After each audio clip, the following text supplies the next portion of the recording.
Broadcasting, and good morning, colleagues.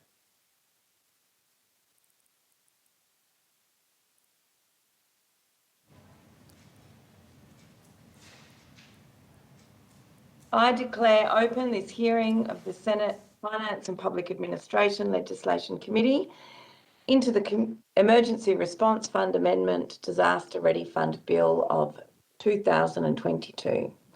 I begin by acknowledging the traditional custodians of the land on which we meet and pay my respects to elders past and present. I extend that respect to Aboriginal and Torres Strait Islander peoples here today. And as chair, I'm from Whadjuk Noongar country today in Western Australia, and I acknowledge senators and witnesses will be appearing by video conference from right around the country.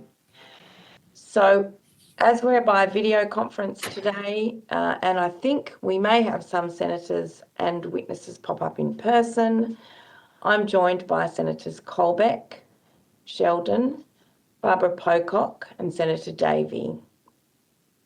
These are public proceedings being streamed via video via Parliament's website, and a Hansard transcript is being made. I remind all witnesses that giving evidence to a committee, in doing so, you're protected by parliamentary privilege. It is unlawful for anyone to threaten or disadvantage a witness on account of evidence given to a committee, and such action may be treated by the Senate as a contempt. It's also a contempt to give false or misleading evidence to the committee, and if the committee has reason to believe that evidence about to be given may reflect adversely on someone, the committee may also direct that evidence be heard in a private session. We prefer that all evidence be given in public, but under our resolutions, witnesses have the right to request to be heard in private. I've misplaced my second page, or if that was it. I'm pretty sure we're nearly there. I'm doing this off the top of my head. You'll get a Hansard transcript distributed to you that you'll be able to check and return to the committee.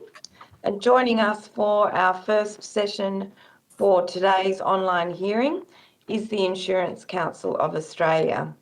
We're joined by Ms. Kylie McFarlane, the Acting Chief Executive Officer, and from Insurance Australia Group, Mr. Lark Leplastria,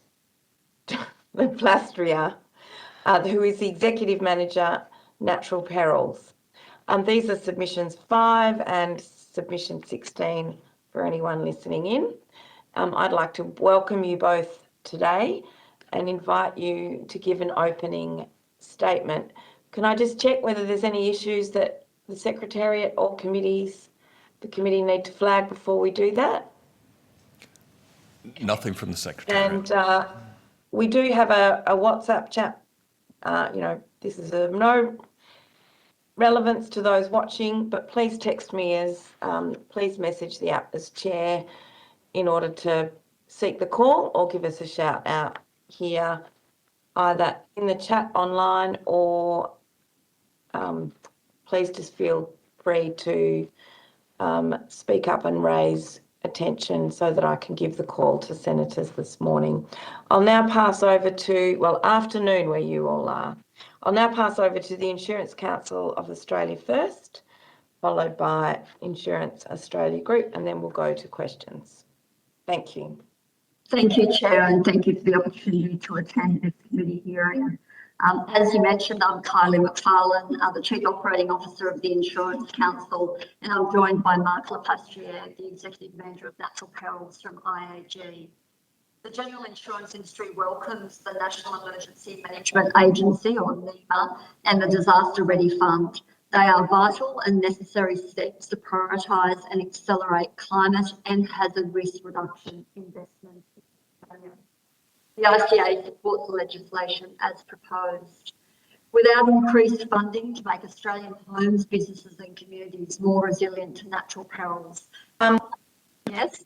Sorry to interrupt you, Ms. McFarlane. There's a fair bit of feedback on the line. If I can ask broadcasting to mute everyone that's not speaking, or for senators and others to do that. I think most of you are, but anyone that isn't, that may assist. Thank you. Thank you. Is that better?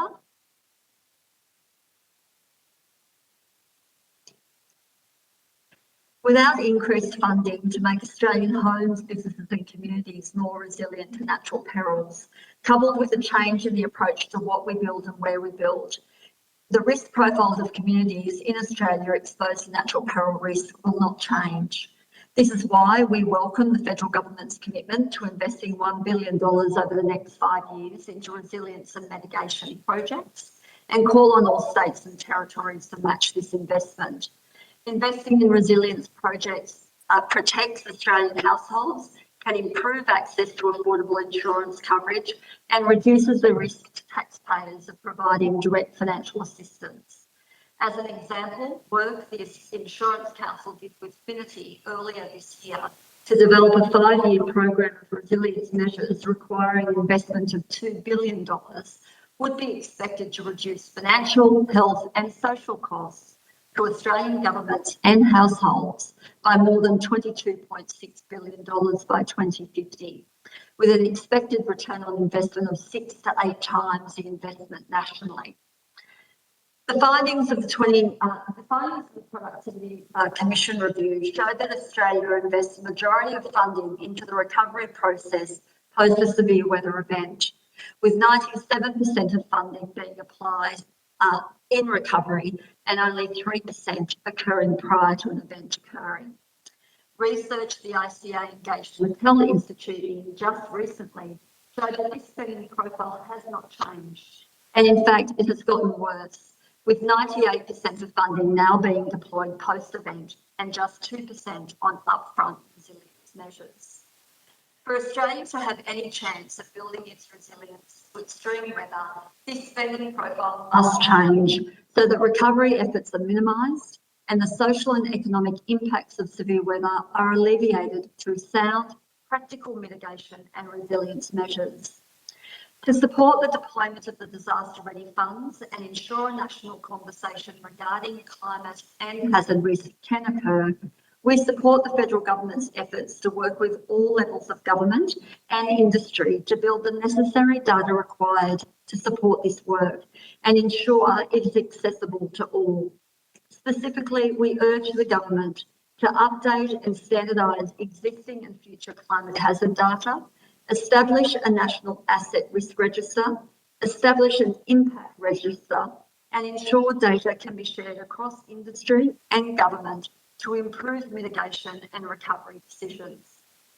As the nation's shock absorbers, the insurance industry sees as vital the opportunity to utilise our own data capabilities and expertise to assist governments to identify what and where investment in mitigation projects should be made to best protect communities from the full impact of extreme weather. Thank you, and back to you, Chair.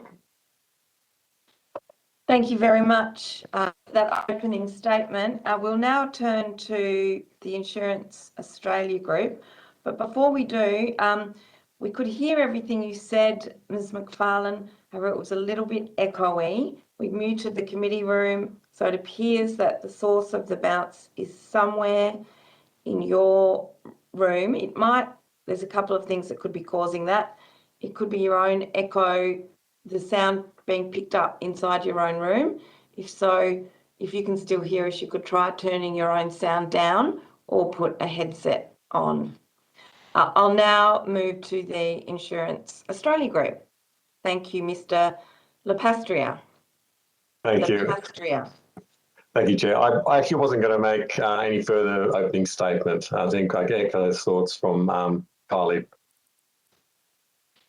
Excellent. We can now then move to questions. Who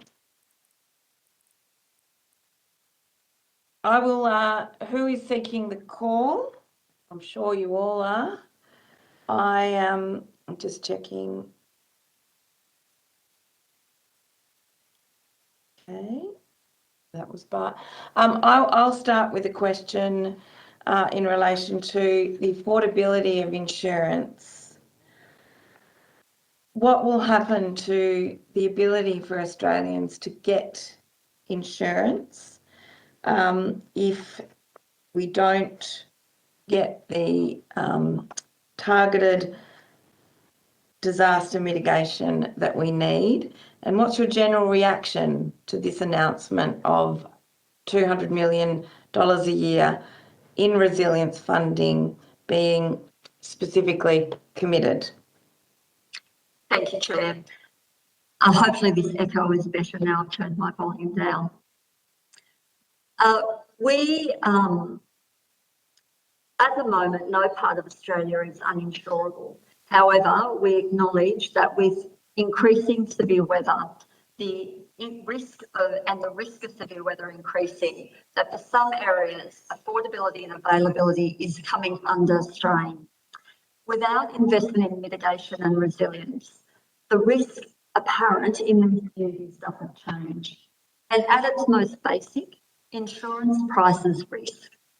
So if we can't bring the risk down, then the strain on affordability and availability will continue, which is why we see as necessary the investment that has been earmarked by this government to invest in resilience and mitigation measures and call on all states and territories to match that investment to ensure that we have some opportunity to mitigate the risks of severe weather, reduce the impacts on community, and reassess the risk through the lens of insurance.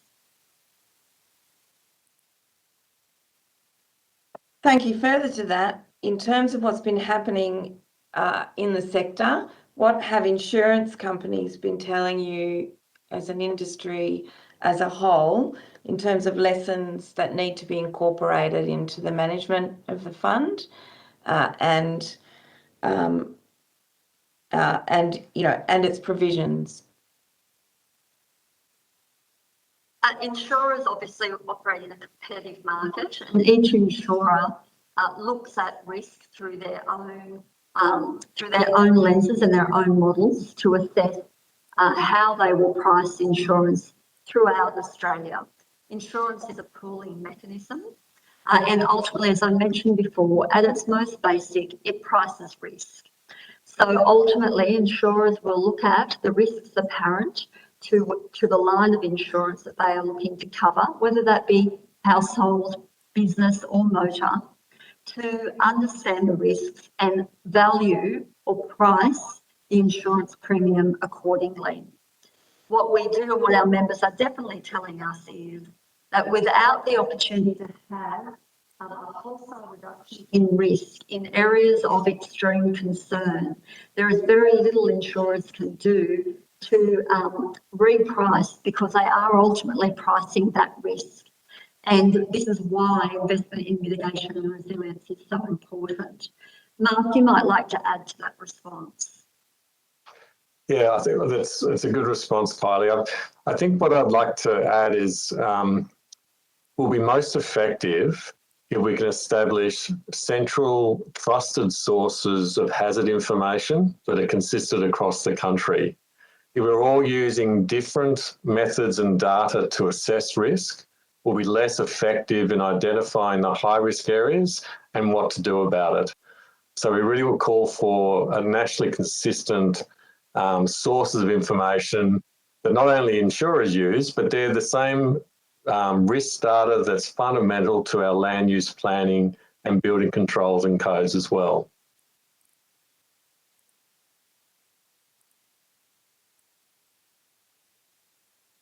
Thank you. I'm now going to give the call to Senator Davey. Thank you very much, and thank you both for appearing today and also for providing your very comprehensive submissions to this inquiry.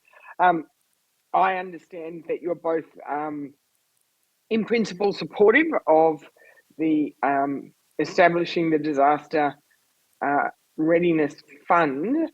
Have you got any concerns about the change in what funds can be used for currently, 50 million per year can be used for mitigation, and 150 million a year is available for recovery. In the Insurance Council's Building a More Resilient Australia report, you also did mention the need for consistent disaster and cleanup arrangements between the states and territories. Are you concerned that that would fall into recovery and therefore potentially be unfunded through the change in this bill?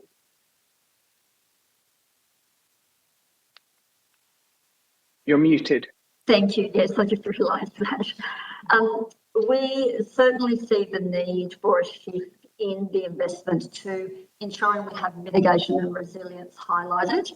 Ultimately, that shift allows the focus on recovery to diminish over time, because communities are ready for events, they're prepared. The buildings, what they live in and where they're living, are better resilient to the impacts of events, and hence recovery, or the need for investment in recovery, will diminish over time. Things like standardised cleanup arrangements are important.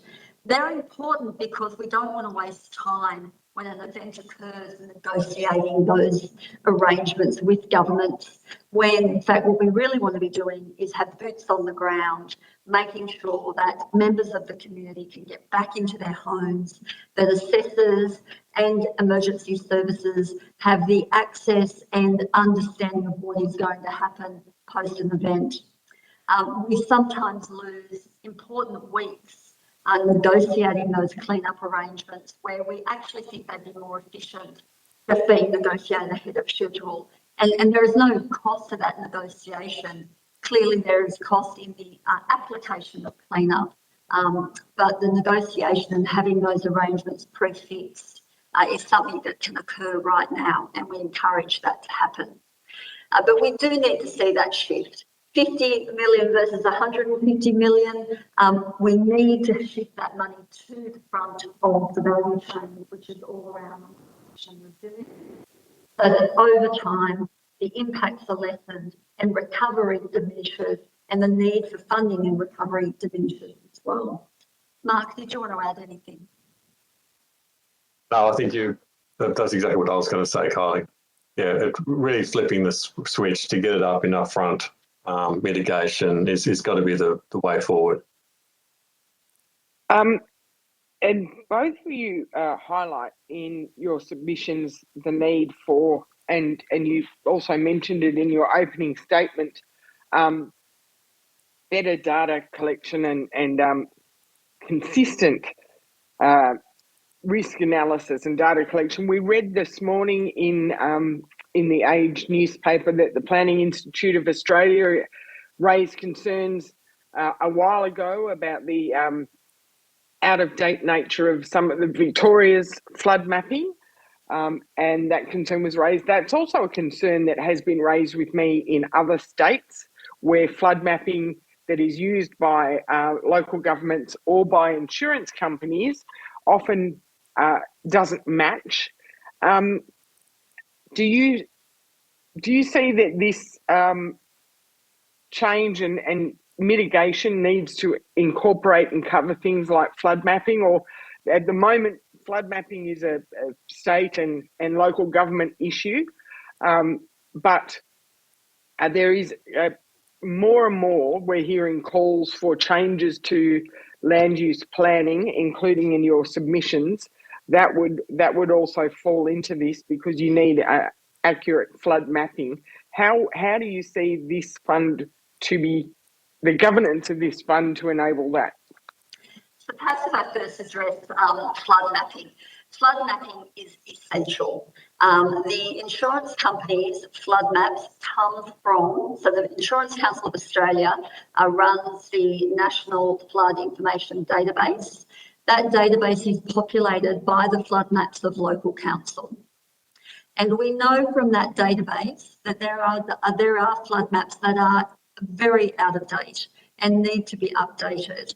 And we have new data coming in from other councils on a regular basis.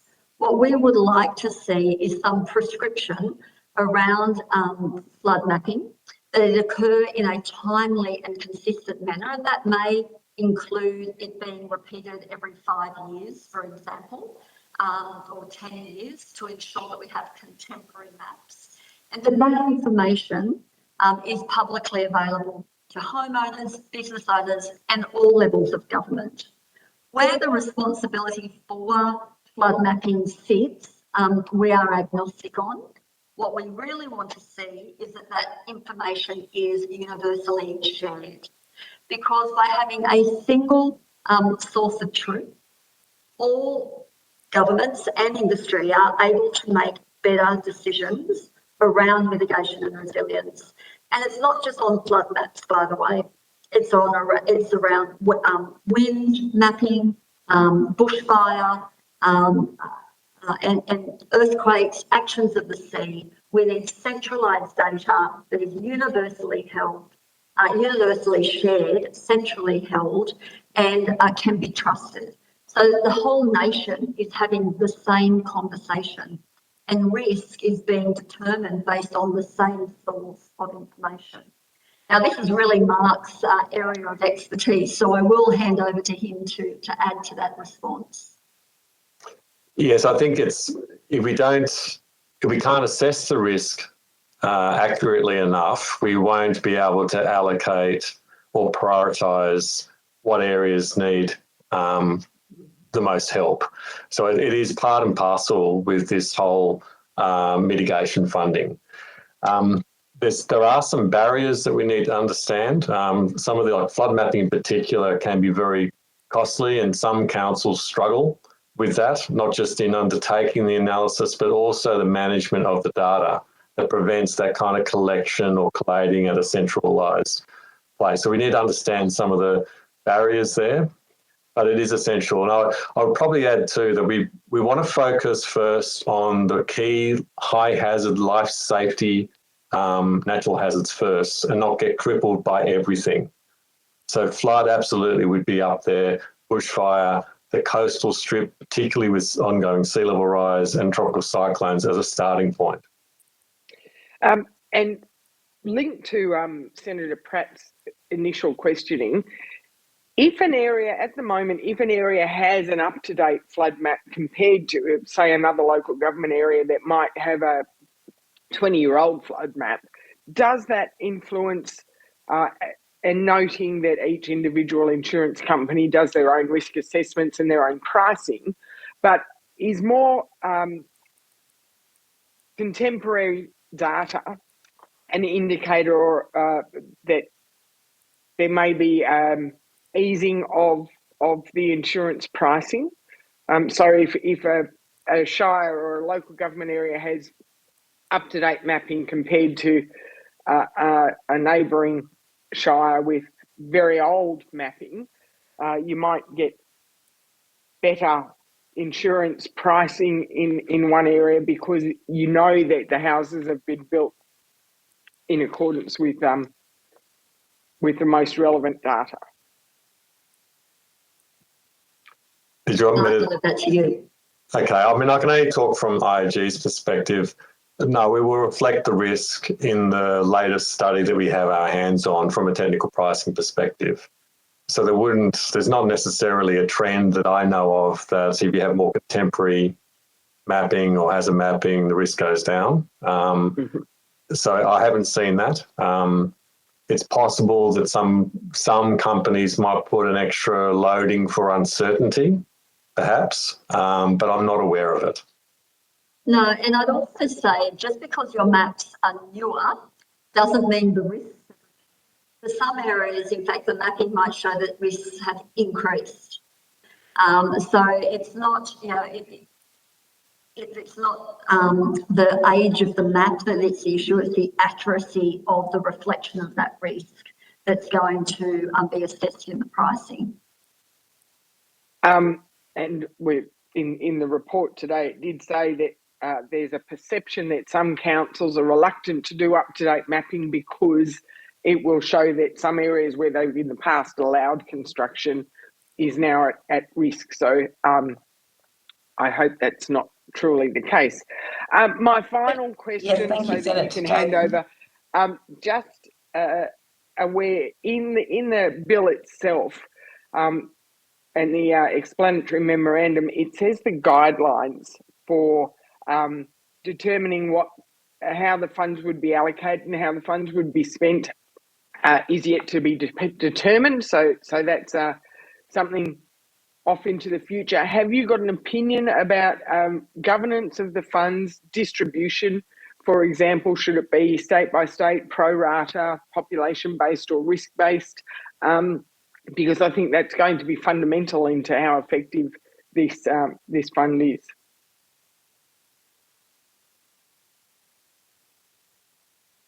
Sorry, the mute button got me again.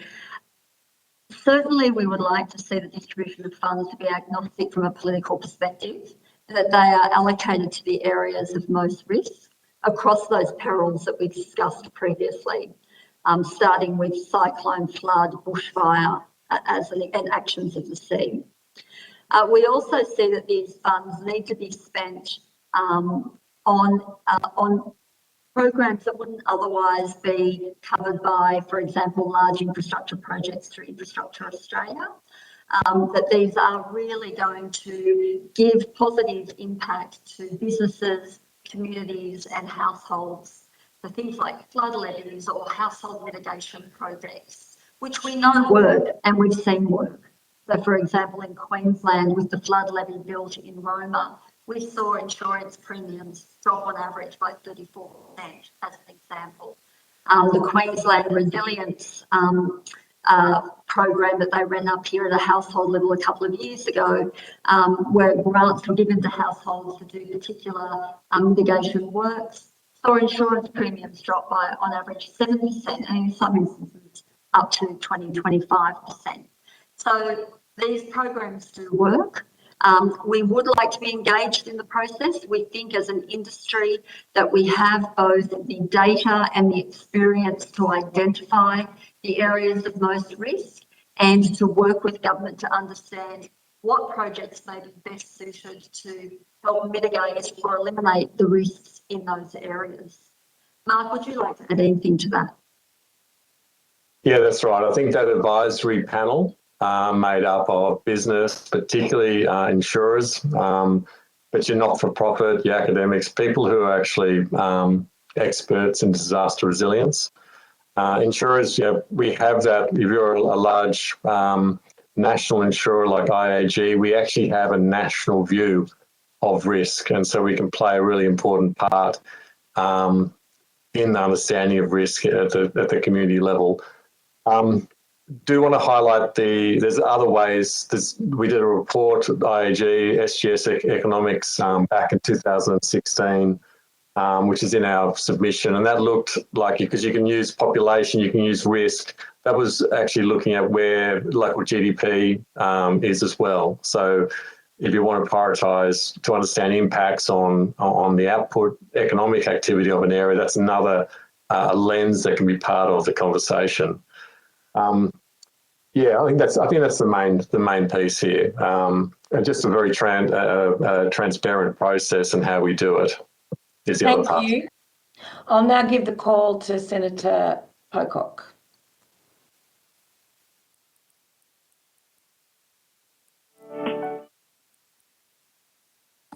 How's that? Can you hear me okay?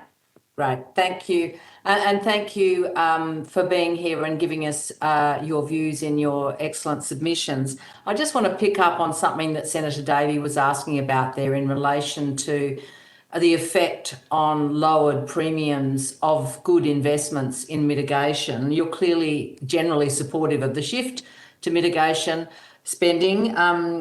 It's very evident, we can see it all around us, that we're seeing a really quite a significant increase in these events with changes in our climate system.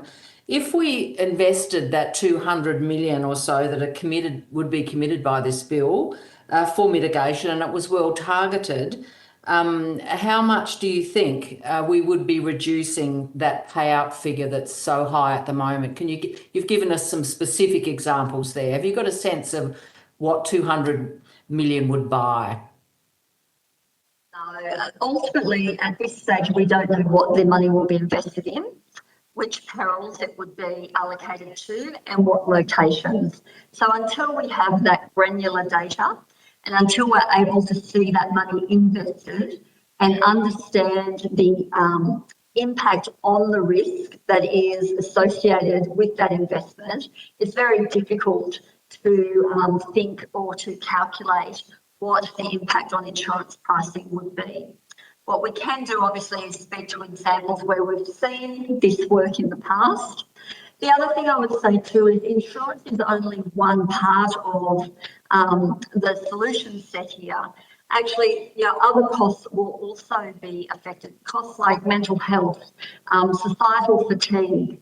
You would hope over time you have better building standards to create more effectively priced and resilient homes, ensuring that where people build is healthier. So there is a massive economic and social benefit to this investment, a dollar benefit to this investment as well. Insurance premiums, once we understand the investment and how it will be invested, we'll be able to work with government to understand the impact on the affordability and availability of insurance as a consequence of that investment. Can I try a simpler proposition on you then? If more was invested, say 300 million instead of 200, is it a simple proposition that you would have a proportionately greater effect with that greater investment? Certainly, 200 million is probably a minimum. Unfortunately, we have significant events that we need to build mitigation against. And Actions of the Sea, for example, is one that we know is going to require some $30 billion minimum of investment by 2050.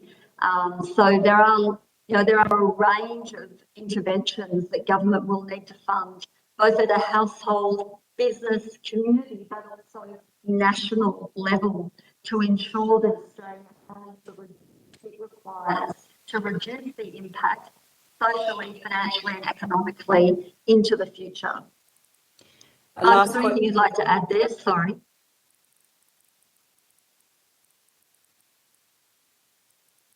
Yeah, the IAG commissioned a report called Flood Mitigation or Flood Hazard Mitigation Priorities for Australia, and that was shared with NRRA or NEMA. And that was partnering with an external flood consultant, an economist, to help identify viable risk reduction projects for flood hazard for communities. So there's some good information there around if they undertook certain works, and it was reported in The Age today, in the newspaper, with, for instance, Seymour. There's if this particular levee had been built in an area, then the current flood may not have impacted nearly as severe. So there's some examples of the kind of risk reduction, but there's also examples of other community values that need to be considered when thinking about where to apply mitigation. But that's a good sort of way of looking at how much risk reduction can happen, but there's also other things to consider in what has to be for the local scale, that really you need to consider some of the community-led input there, see what might be viable. Last question, Chair, and thanks so much for those answers. Given the source of these funds, essentially from investments through the government, do you have any concerns that the government's spending on this each year may be influenced by changes in the performance of the stock market? It goes up and down at the moment. Have you got any comments you want to offer about the source of the funds and the possible variation in them over time? No specific comment on that issue, only to say that we look forward to seeing the $1 billion invested getting into the system, increasing the mitigation and resilience of communities and helping to build a better Australia ultimately. Thank you. Thanks, Chair. Thank you, Senator Pocock. Senator Sheldon, and then lastly we'll go to Senator Colbeck. Good. Thanks very much, Chair. And again, echo everyone else's appreciation for both of you joining us this afternoon. The things as this for disaster recovery, and looking at Bega Valley, of course, the ongoing events and past events at Lismore, Lockyer Valley, and certainly right across other parts of the country. But one of the things becoming very clear, and that is that this question about mitigation and resilience. Have you got any thoughts about if we had been in a position to have spent hundreds of millions of dollars prior to this latest announcement, that would be in a better place, positioned more generally to deal with mitigation and resilience? Well, certainly. I think the reason we're calling for these investments in the future is to ensure that the impacts of the events we've seen this year are lessened into the future. While I don't have a specific response to what's happened in the past, certainly we know through better land use planning, which is the absolute lever to eliminating risk in the first place, to building better homes and business property in better locations, and making sure the infrastructure surrounding communities is built to create resilience and mitigation for those communities. You will get better outcomes. And I think what we're seeing now through the Queensland Government's Resilience Ready program, what's due to be announced by the NRRC in New South Wales, will provide important mechanisms to reducing those impacts in the future, whether that be through retrofitting, raising of homes, or managed retreat. They're all important levers that need to be investigated and invested in to make sure those communities are more resilient into the future.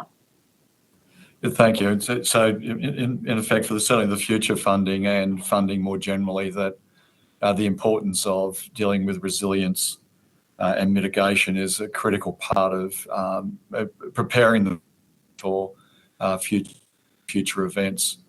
That if we weren't to go ahead with this fund, if that was an option, what do you think of some of the community consequences for if we had taken that step? Yeah, look, certainly from an insurance perspective, what we would say, and I'll refer back to my opening statements, is that, at its most simple, we price risk. So without these investments, we just don't see the risks reducing. And we already know that we're dealing with incredibly fatigued and anxious communities across the east coast of Australia because of the flooding events we've experienced this year. Without this investment, how do we prevent that societal anxiety from continuing to grow? And how do you protect people, families, businesses into the future, allowing them to fully and to operate as a community commercially and socially over time? Mark, do you have anything to add there? Yeah, I think the one I'd like to add is the situation we're in at the moment is really through past decisions in where we've put people and buildings, our land use, past decisions in land use planning and building codes. So in parallel with dealing with the legacy risk that's out there right now, we need to look at our current settings in land use planning and building codes and controls to make sure we're not allowing any more unnecessary risk. Otherwise, we're going to be constantly chasing our tail. Importantly, we have to think about the changing climate and how long these assets are going to be in place, and consider at what future level are we going to build to here, because we do have a rapidly changing climate. There is also uncertainty in the science. We want to make sure we don't create another Lismore without considering the best science and data that we have on the table now. And if I just add to that, it's why we are calling for the centralisation of important climate and hazard risk data, so that we can have a national conversation about that. It's also why the ICA is advocating for the National Construction Code in 2025 to have resilience and durability codified within the code, so that we see future building stock built to an improved standard, and existing building stock being incentivised or supported to uplift through grants programs and the money that will become available through the Disaster Ready Fund. Good, thank you. Back to you, Chair. We now move to Senator Colbeck. Thanks, Chair. Look, and just a couple of quick ones. When we're looking at the data and the databases and this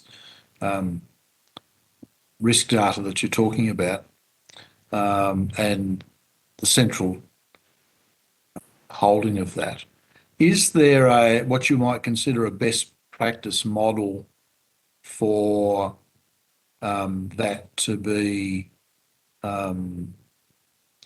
supplied in? So, I mean, we have all the jurisdictional issues that we understand so well layered on top of that local government. And so having a best practice framework, if you like, to ensure that what you're gathering and interrogating is at least consistent in its format. Is there what you might consider to be a best practice model for that in any place at the moment? Perhaps Mr. Lapastria, you might be the best one placed on that. Yeah, I won't be able to summarise in an easy couple of bullet points, but what I could say is we'd be really willing to work with whoever to just walk you through how we've pulled, say, flood data, for instance, through the data collected through the ICA into our risk modelling and some of the challenges and hurdles, where data is well managed, where there's problems, whether it's state boundaries or whatever. That might be one way of arriving at what that best practice would look like. Okay. But certainly that the consistency in definitions and formats is really important. I think it's also important to look at global jurisdictions as well, because there are other jurisdictions who are well advanced on this, and that we can learn from, and then contextualise back into the Australian experience. Which of those, may I ask? Which jurisdictions are they? Yes, certainly. Depending on the perils, FEMA in the US has done some good work, but we also know from early warning systems, for example, on flooding, that Europe has some good models. And, you know, again, as Mark said, we'd be very happy to work with government to look at and identify best practice globally and how that could be contextualised in the domestic settings. Thank you, and I'd like to thank the Insurance Council of Australia and the Insurance Australia Group, both of you, for your evidence today. Thank you very much, and I'll now turn to our next witnesses. I don't believe you took anything on notice, so you're off the hook as far as needing to get back to the committee. So I'll move now. Thank you very much. I'll move now to Australian Red Cross and the St Vincent de Paul Society, and I welcome witnesses. Information on parliamentary privilege and the protection of witnesses and giving evidence to Senate committees has been provided to you. So I'd now like to ask you, for the Hansard record, to state your full names and the capacity in which you appear. And I'm welcoming Mr. Andrew Coughlin, Head of Emergency Services, and Mr. Toby O'Connor, the Chief Executive Officer from St Vincent de Paul, and of course Mr. Coughlin from Australian Red Cross. Thanks, Chair. So, yes, I'm Andrew Coughlin and I head the Emergency Services Program within Australian Red Cross. I'm Toby O'Connor, the Chief Executive Officer of the St Vincent de Paul Society National Council of Australia. Excellent. I might turn to Mr. Coughlin from the Australian Red Cross for an opening statement first. Yeah, thanks again, Chair. And can I begin by paying respects to the traditional owners of the lands on which we're meeting? In my case, it's the Wurundjeri people of the Kulin Nation. I'd also like to acknowledge the challenge being faced by people across Australia dealing with the current flood situation, particularly in parts of Victoria, Tasmania and New South Wales. Red Cross volunteers are currently out in the field providing a range of support in those circumstances, psychological first aid in evacuation centres through outreach calls and visits across communities, registration to enable people to reconnect with loved ones, and coordination of relief activities. Throughout 2021-22, just to give context, Red Cross responded to 42 different emergencies with 1,700 Red Cross volunteers and staff supporting over 140,000 community members. The focus of all our work is on humanitarian impacts and psychosocial need, and this is the perspective we bring through our submission. Through research and experience, we know that the impacts of these disasters on individuals, families and communities are both long-term and complex. And we worked with Deloitte through the Australian Business Roundtable for Disaster Resilience on a piece of research a number of years ago that highlighted that the economic impact of the social impacts of disasters is at least equal in dollar terms to the physical impacts that we so often hear about. Therefore, while we recognise the critical importance of improving and enhancing resilient infrastructure and physical mitigation measures, we also want to highlight that ultimately this is about people and measures that will strengthen their capacity to meet the challenges of an increasing number and frequency of disasters. Accordingly, our submission provides two key recommendations. Firstly, that a significant proportion of the fund be directed to building social and human resilience for people and communities. And secondly, that an inclusive approach be taken to ensure that marginalised people and people most at risk benefit from the fund in a culturally safe, systematic and meaningful way. While disasters impact all people, they certainly can impact many more than others, and typically this is along the lines of disadvantage. We also respectfully highlight the importance of humanitarian impacts and community support, noting the increasing core funding and volunteer stand-up costs that are required to maintain and increase the capacity and capability for increasing disasters, both in building resilience, responding to and recovering from. And just finally, in summary, while roads and bridges clearly need to be strengthened and reinforced to withstand the impact of disasters, so too do we need to invest in individual and community capacity to deal with the ever-increasing prevalence of disasters. Thank you. Thank you very much. I'll now turn to Toby O'Connor. Thank you, Madam Chair. I'd like to start by acknowledging the traditional owners of the land on which I'm located, the Ngunnawal people, and pay my respects to their elders past and present. I also want to thank the Senate Standing Committee on Finance and Public Administration for the opportunity to appear today. And also, as we consider the Disaster Ready Fund Bill, our thoughts go out to those who have in recent years been through drought, bushfires, COVID-19, and now more flooding. In preparing the Society submission, we relied heavily on the experiences of our members, our volunteers, and our staff. We can't do what we do without the generosity of our members and volunteers, many of whom live in the communities they serve.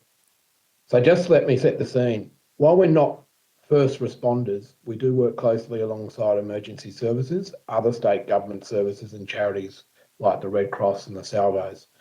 We help with providing emergency relief, accommodation, support services and community development activities. We see disasters through all three stages of response, from emergency, which is up to 6 weeks, to recovery from 6 weeks to say 3 months, and then rebuilding 3 months to 2 years or beyond. From previous experience, around half of the donations that the Society receives is spent during the emergency stage.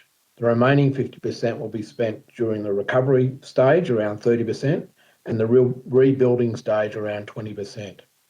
However, these figures are indicative only and depend on the nature and the time frame of the national disaster and the community affected. For instance, we are still actively involved with assisting people in the lower south coast of New South Wales to recover from the Black Summer bushfires. This includes help with accommodation and support services. If we can't be on the ground, we attend recovery centres or collection sites or offer help by phone or through one of our outlets. We are acutely aware that individuals and communities respond differently to disasters. They may spend more or less time in each stage for many reasons, including the timing of the disaster, the extent to which their families and friends are impacted, the community connectedness, the amount, type and accessibility of essential and support services, and their remoteness. People also suffer in different ways and in their own time. They will seek help when they are ready, sometimes months after disaster. And certainly our experience of folk on the South Coast is that it's taken, sometimes over a year for them to come out for assistance. Our response is tailored to what is needed at the time. We are committed to being flexible and responsive. In summary, we welcome the name change to Disaster Ready Fund, it being dedicated to national disaster resilience and risk reduction, and the allocation of up to $200 million per year to national disaster resilience and risk reduction. We also welcome the Minister being able to review the legislated maximum annual disbursement amount at least every 5 years and to adjust the amount via a disallowable legislative instrument.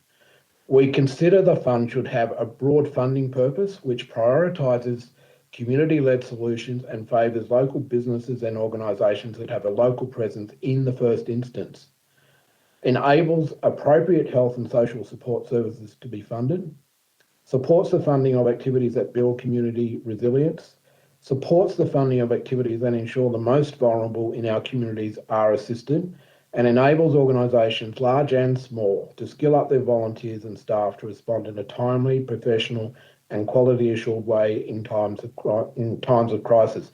And finally, we'd like to see it streamlined in terms of its administrative processes with reduced red tape, timely and flexible approaches. Thank you, Madam Chair. Thank you very much to both witnesses. I know I've got questions from Senator Pocock, but if other senators could indicate on the chat, and I will just ask one at the outset to both witnesses. What have you learnt over the last few years in terms of disasters and their impact on communities that need to be incorporated into the new Disaster Ready Fund? What's your general reaction to the commitment of funding and the spending of that funding as part of the Disaster Ready Fund? And what's your sense of how we can create and support more resilience within communities impacted by disaster, I'm sorry. Thank you.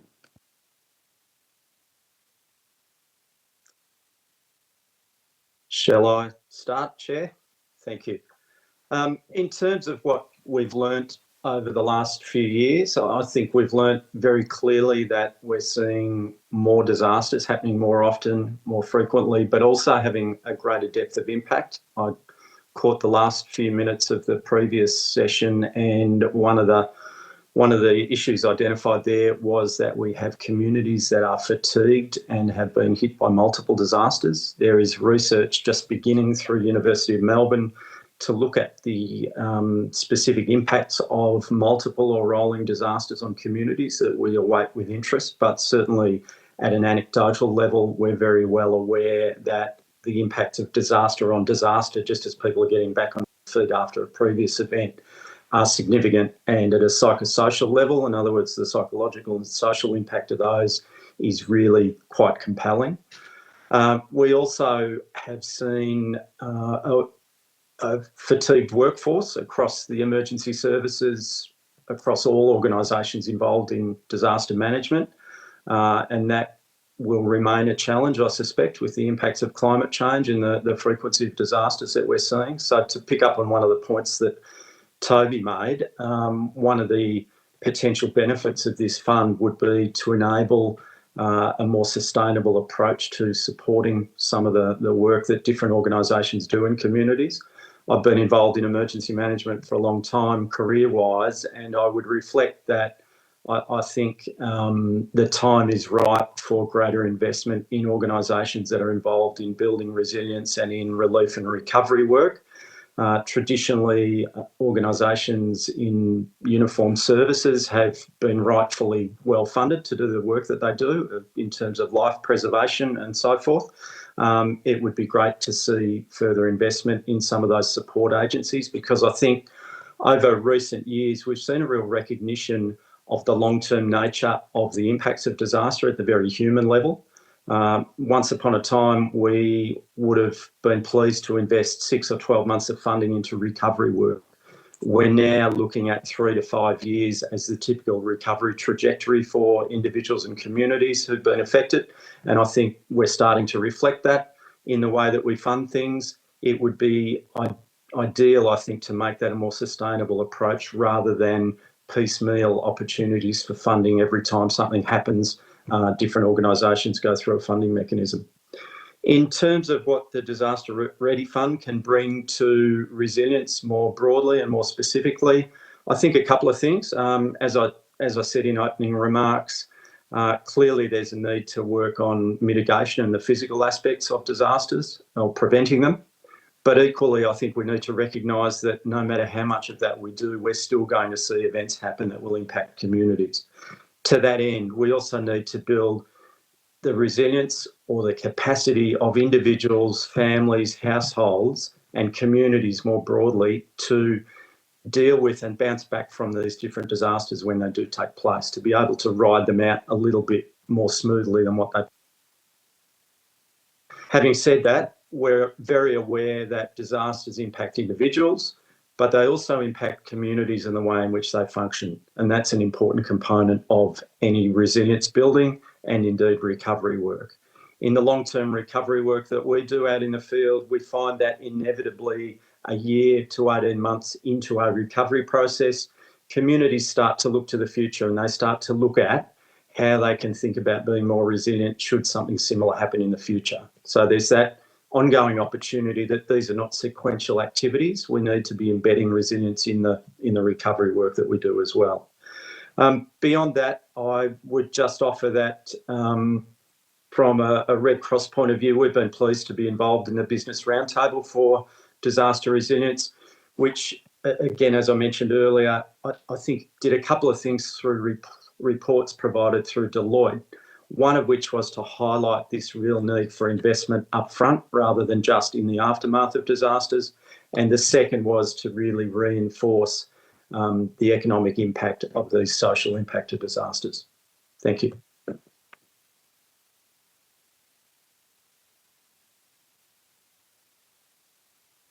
Okay, I'm going to take it. That's over to me. I can't hear you, Chair. Thank you. Mr O'Connor, sorry, I was muted. That's right. I'm going to build on what Andrew presented, and also I'm going to take the recency and the primacy effect, so I can do the first and the third and skip the second. So the first around the experiences and the learnings from the last couple of years of being involved in a number of emergencies, particularly the bushfires, but also the drought that the Society and the Salvation Army delivered assistance right across Australia for about 2.5 years, is really the need to be flexible and to be transparent in decision making and to actually have the right people consulted when making decisions. I think that was really an important point that came home from the bushfires, and I think then the National Bushfire Recovery Agency learnt very, very quickly to ensure that decisions were involving local folks. So I think that that's important. But in the actual crisis moments, you really do need very quick decisions being made, and I think that needs to be built into future recovery systems, including with the National Emergency and Management Agency that's been established. In terms of resilience, I think this is an interesting term, and I know that it was used in the National Recovery and Resilience Agency. In my mind, there's really three components to this, one of which I think Andrew, a number of which Andrew covered, but really the whole concept of mitigation strategies to try and lower risk in environments is is pretty ongoing, it seems to me. So I think we need to be really clear in our minds that that's probably more around risk management and mitigation than it is around what I would call resilience in the psychological term. But resilience, from that aspect, I think is really important for governments to understand that it's the local communities, it's the glue that holds local communities together that's really essential in the direct aftermath and the longer term aftermath of emergencies. And I wrote in thinking about this more recently, particularly for the society. So our members on a whole are growing older, and I'm aware of some research being done by the National Volunteering Australia that's indicating that the number of volunteers is dropping off. You know, we as a community and we as the large sort of responding agencies probably need to do some thinking about how we are going to tackle things in the next 5 to 10 years if we cannot get our volunteer numbers up, because they are beginning to drop. So that resilience being working in communities to just build that community, we might think about that as being that important, but that's the essential element that comes into play once communities have to face a crisis. And then obviously, in my mind, the resilience is really touching base on that glue in the aftermath to get communities back into a good shape and psychologically well-being so that they can move forward out of it and they can see a future. So in that respect, I think we probably need to be really clear about what we're talking about when we're talking about resilience. Just it's really about communities and people rather than environments, it seems to me. So that would be our thoughts. Thank you, Chair. Thank you very much, and I want to thank both organisations for the work that you do, particularly at this time when there are so many people under pressure in disasters due to flooding. I'll now pass to Senator Pocock and then to Senator Davey. Thank you, Chair. And yes, I join with you in, I'm awed by what your organisations do and are doing as we speak.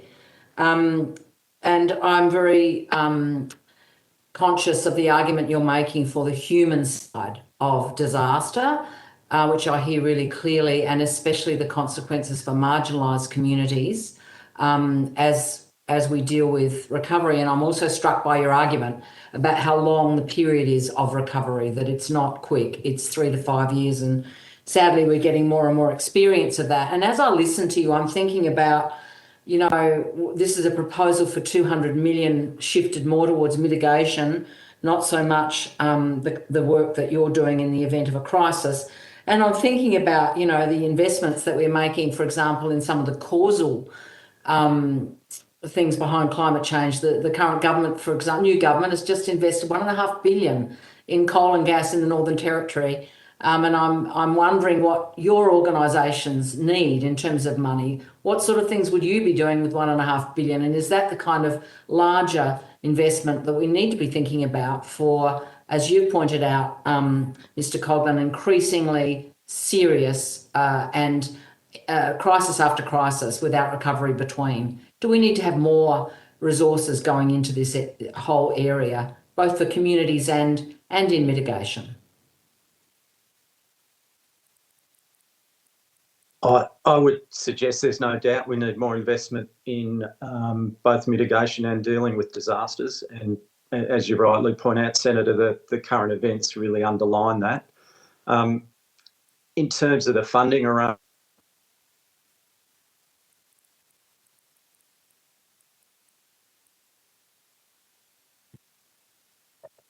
Have others just lost sound? Yeah. Okay. I've just lost Andrew, yeah. He's dropped out. Looks like we might have lost Mr. O'Connor as well, do you think? Are our witnesses still on the line? Still here? I hope. Yes. There he's Okay.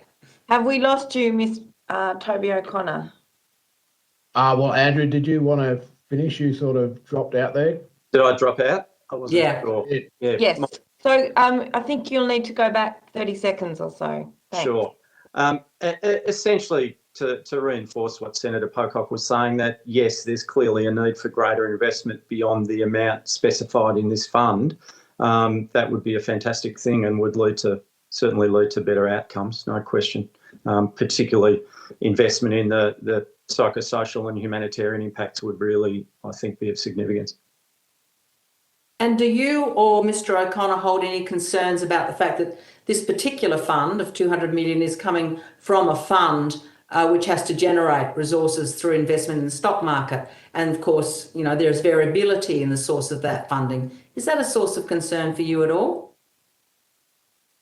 Well, given the current position of revenues versus expenditure, and the fact that governments do use this mechanism to raise funds to do other things, I think we probably need to be both realistic and hopeful that the set amount of money is going to be made available each year. Thanks, Chair. And thank you both for your answers. Thank you. I'll move now to Senator Davey. Thank you very much. I will be brief, but thank you both for appearing before us and for providing your submissions. You've both mentioned the long-term recovery phase that we're now experiencing, and that it's not a short-term thing. It can take years to respond and recover and rebuild. Have either of you got concerns that this fund is moving funding from recovery into limiting it to only be used for mitigation? Have you got concerns that that will impact funding available for recovery programs and projects that both your organisations participate in? I don't see that as a concern, Senator. Exception of this, and I'm not 100% familiar with the policy piece, but my perception is that these funds were tied up and were difficult to access, and to be able to move them into the resilience side of things, I think is a positive shift. I wouldn't anticipate that being at the expense of recovery programs. And likewise, look, we would be really keen to continue to see a flexible approach to the monies, and for folks who are well across the issues at the time making decisions about where the priorities lie. The other reality is that governments provide other sources of funding around different stages of crisis management and recovery, including the states and territories. Thank you. And just briefly, as the guidelines for this fund have not yet been written, that's something off into the future.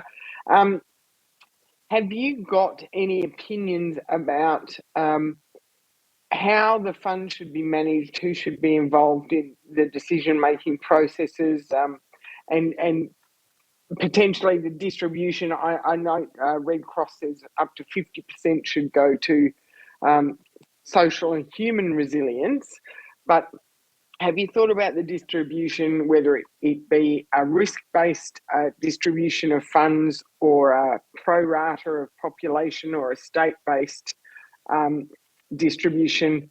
So I'm just asking about your ideas about the governance and distribution. I think that's a really interesting question, Senator, and from our perspective, in terms of the work that we do in building resilience in communities, we have done some work with a risk mapping organisation to look at both risk and hazard potential in different communities, and come up with a list of about 130 communities that we think are possibly most vulnerable to disasters into the future and the impact of those disasters. So there's work like that around. No doubt government has a lot more sophisticated version of those sorts of things than we do. So I think there would need to be some prioritisation, and that would typically go along the lines of hazard risk as well as socioeconomic data.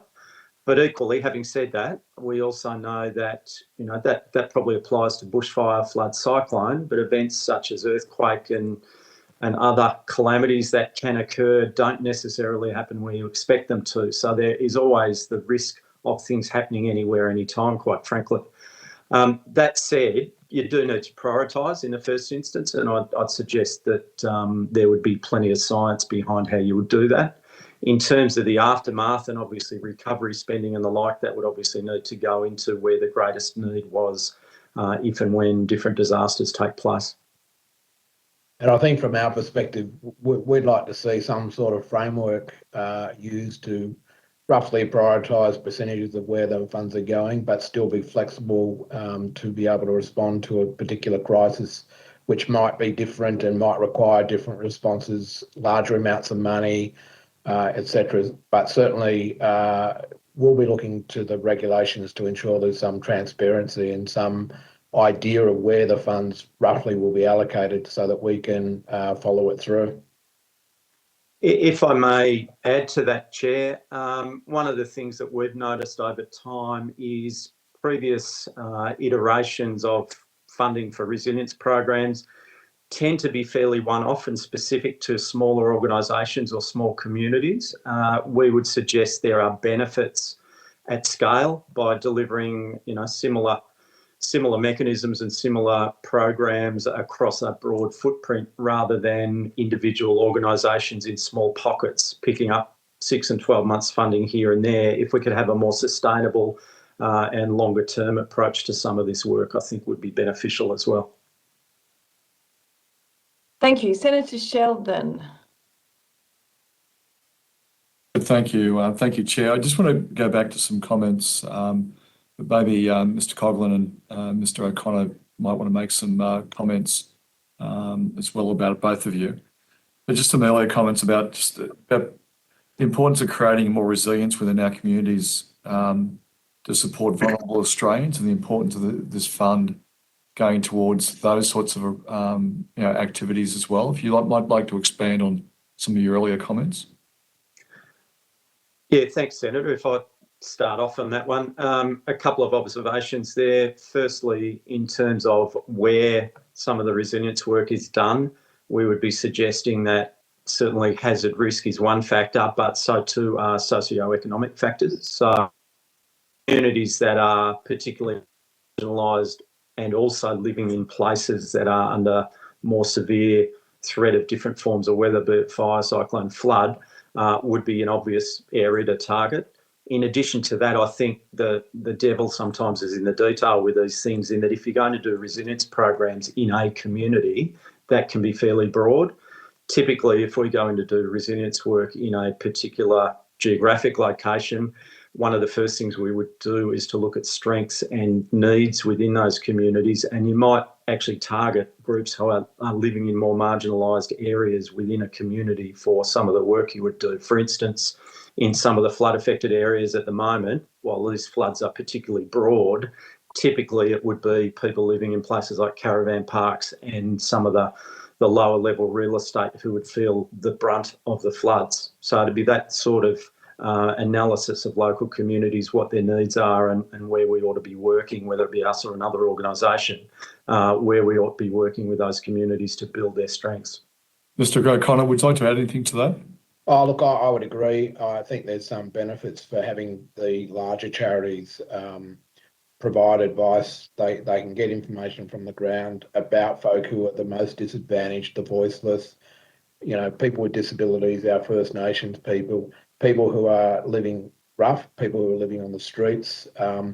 All of those folk find it difficult to get into the mainstream to get their needs met. So I think having access to that pool of information that comes up from the grassroots and then can be fed up to like the control centres that then work out how to get the responses back down through the charities and other smaller local charities in particular who specialise in their own communities.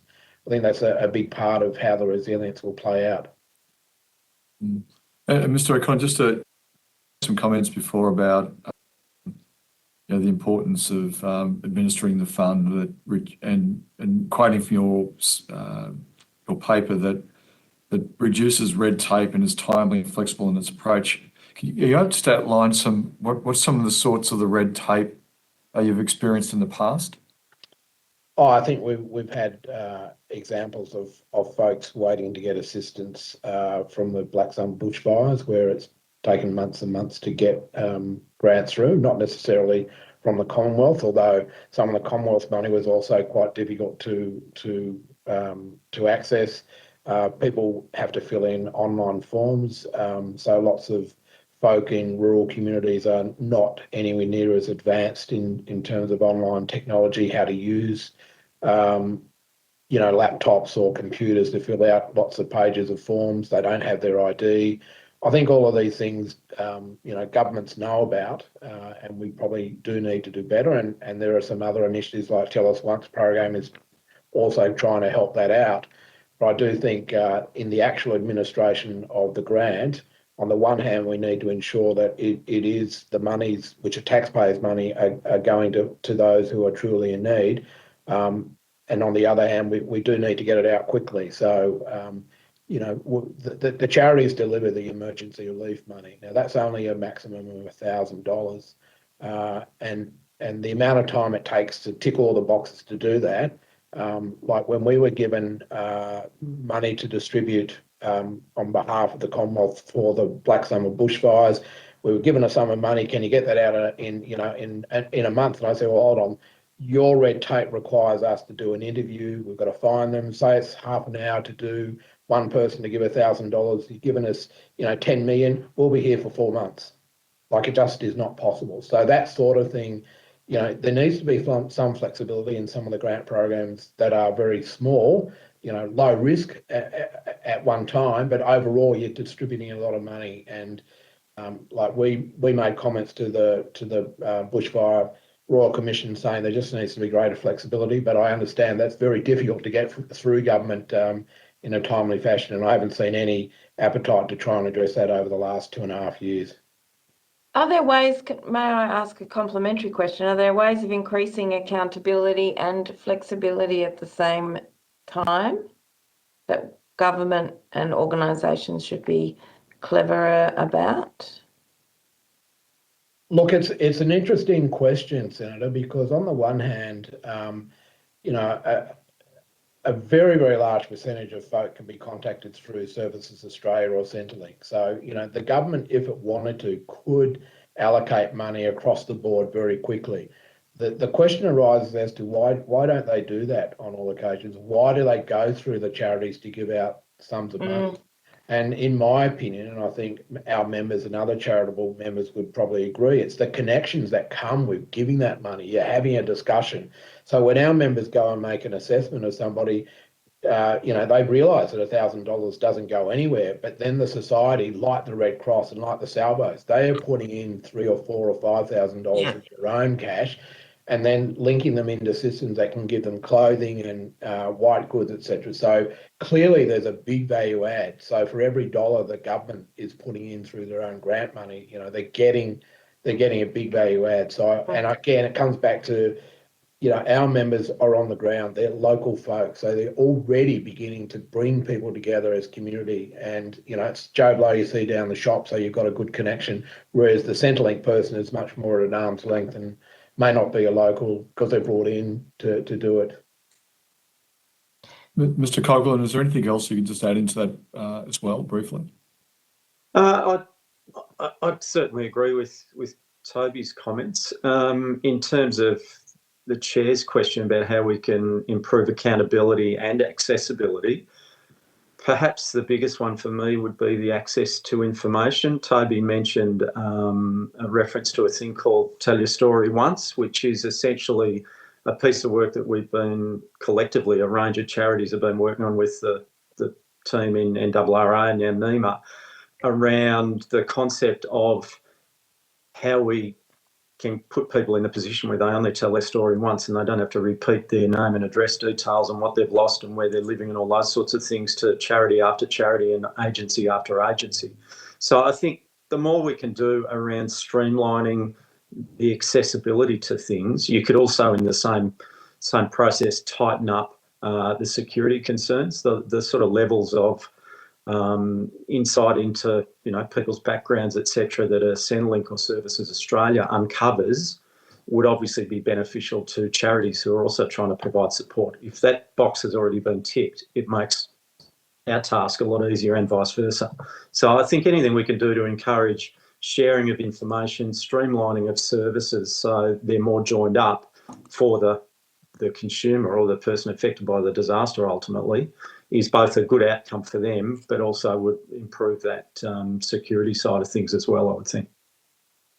Look, I just want to hand back to the chair, but just thank both of you for all the hard work that your groups are doing, and you know that local aspect whilst a national frame. And I appreciate Mr. O'Connor's view too about the importance of local charities as well. But there's nice complementary lines of approach, and I again want to thank you both for your time today. Thank you. Thank you very much. And we know you'll have very busy organisations to get back to now. And thank you very much for your participation today. May I ask if the Australian Local Government Association is online? Perhaps not yet. I will pause our proceedings without adjourning while we do the admin to onboard them. Thanks, Chair. Thanks.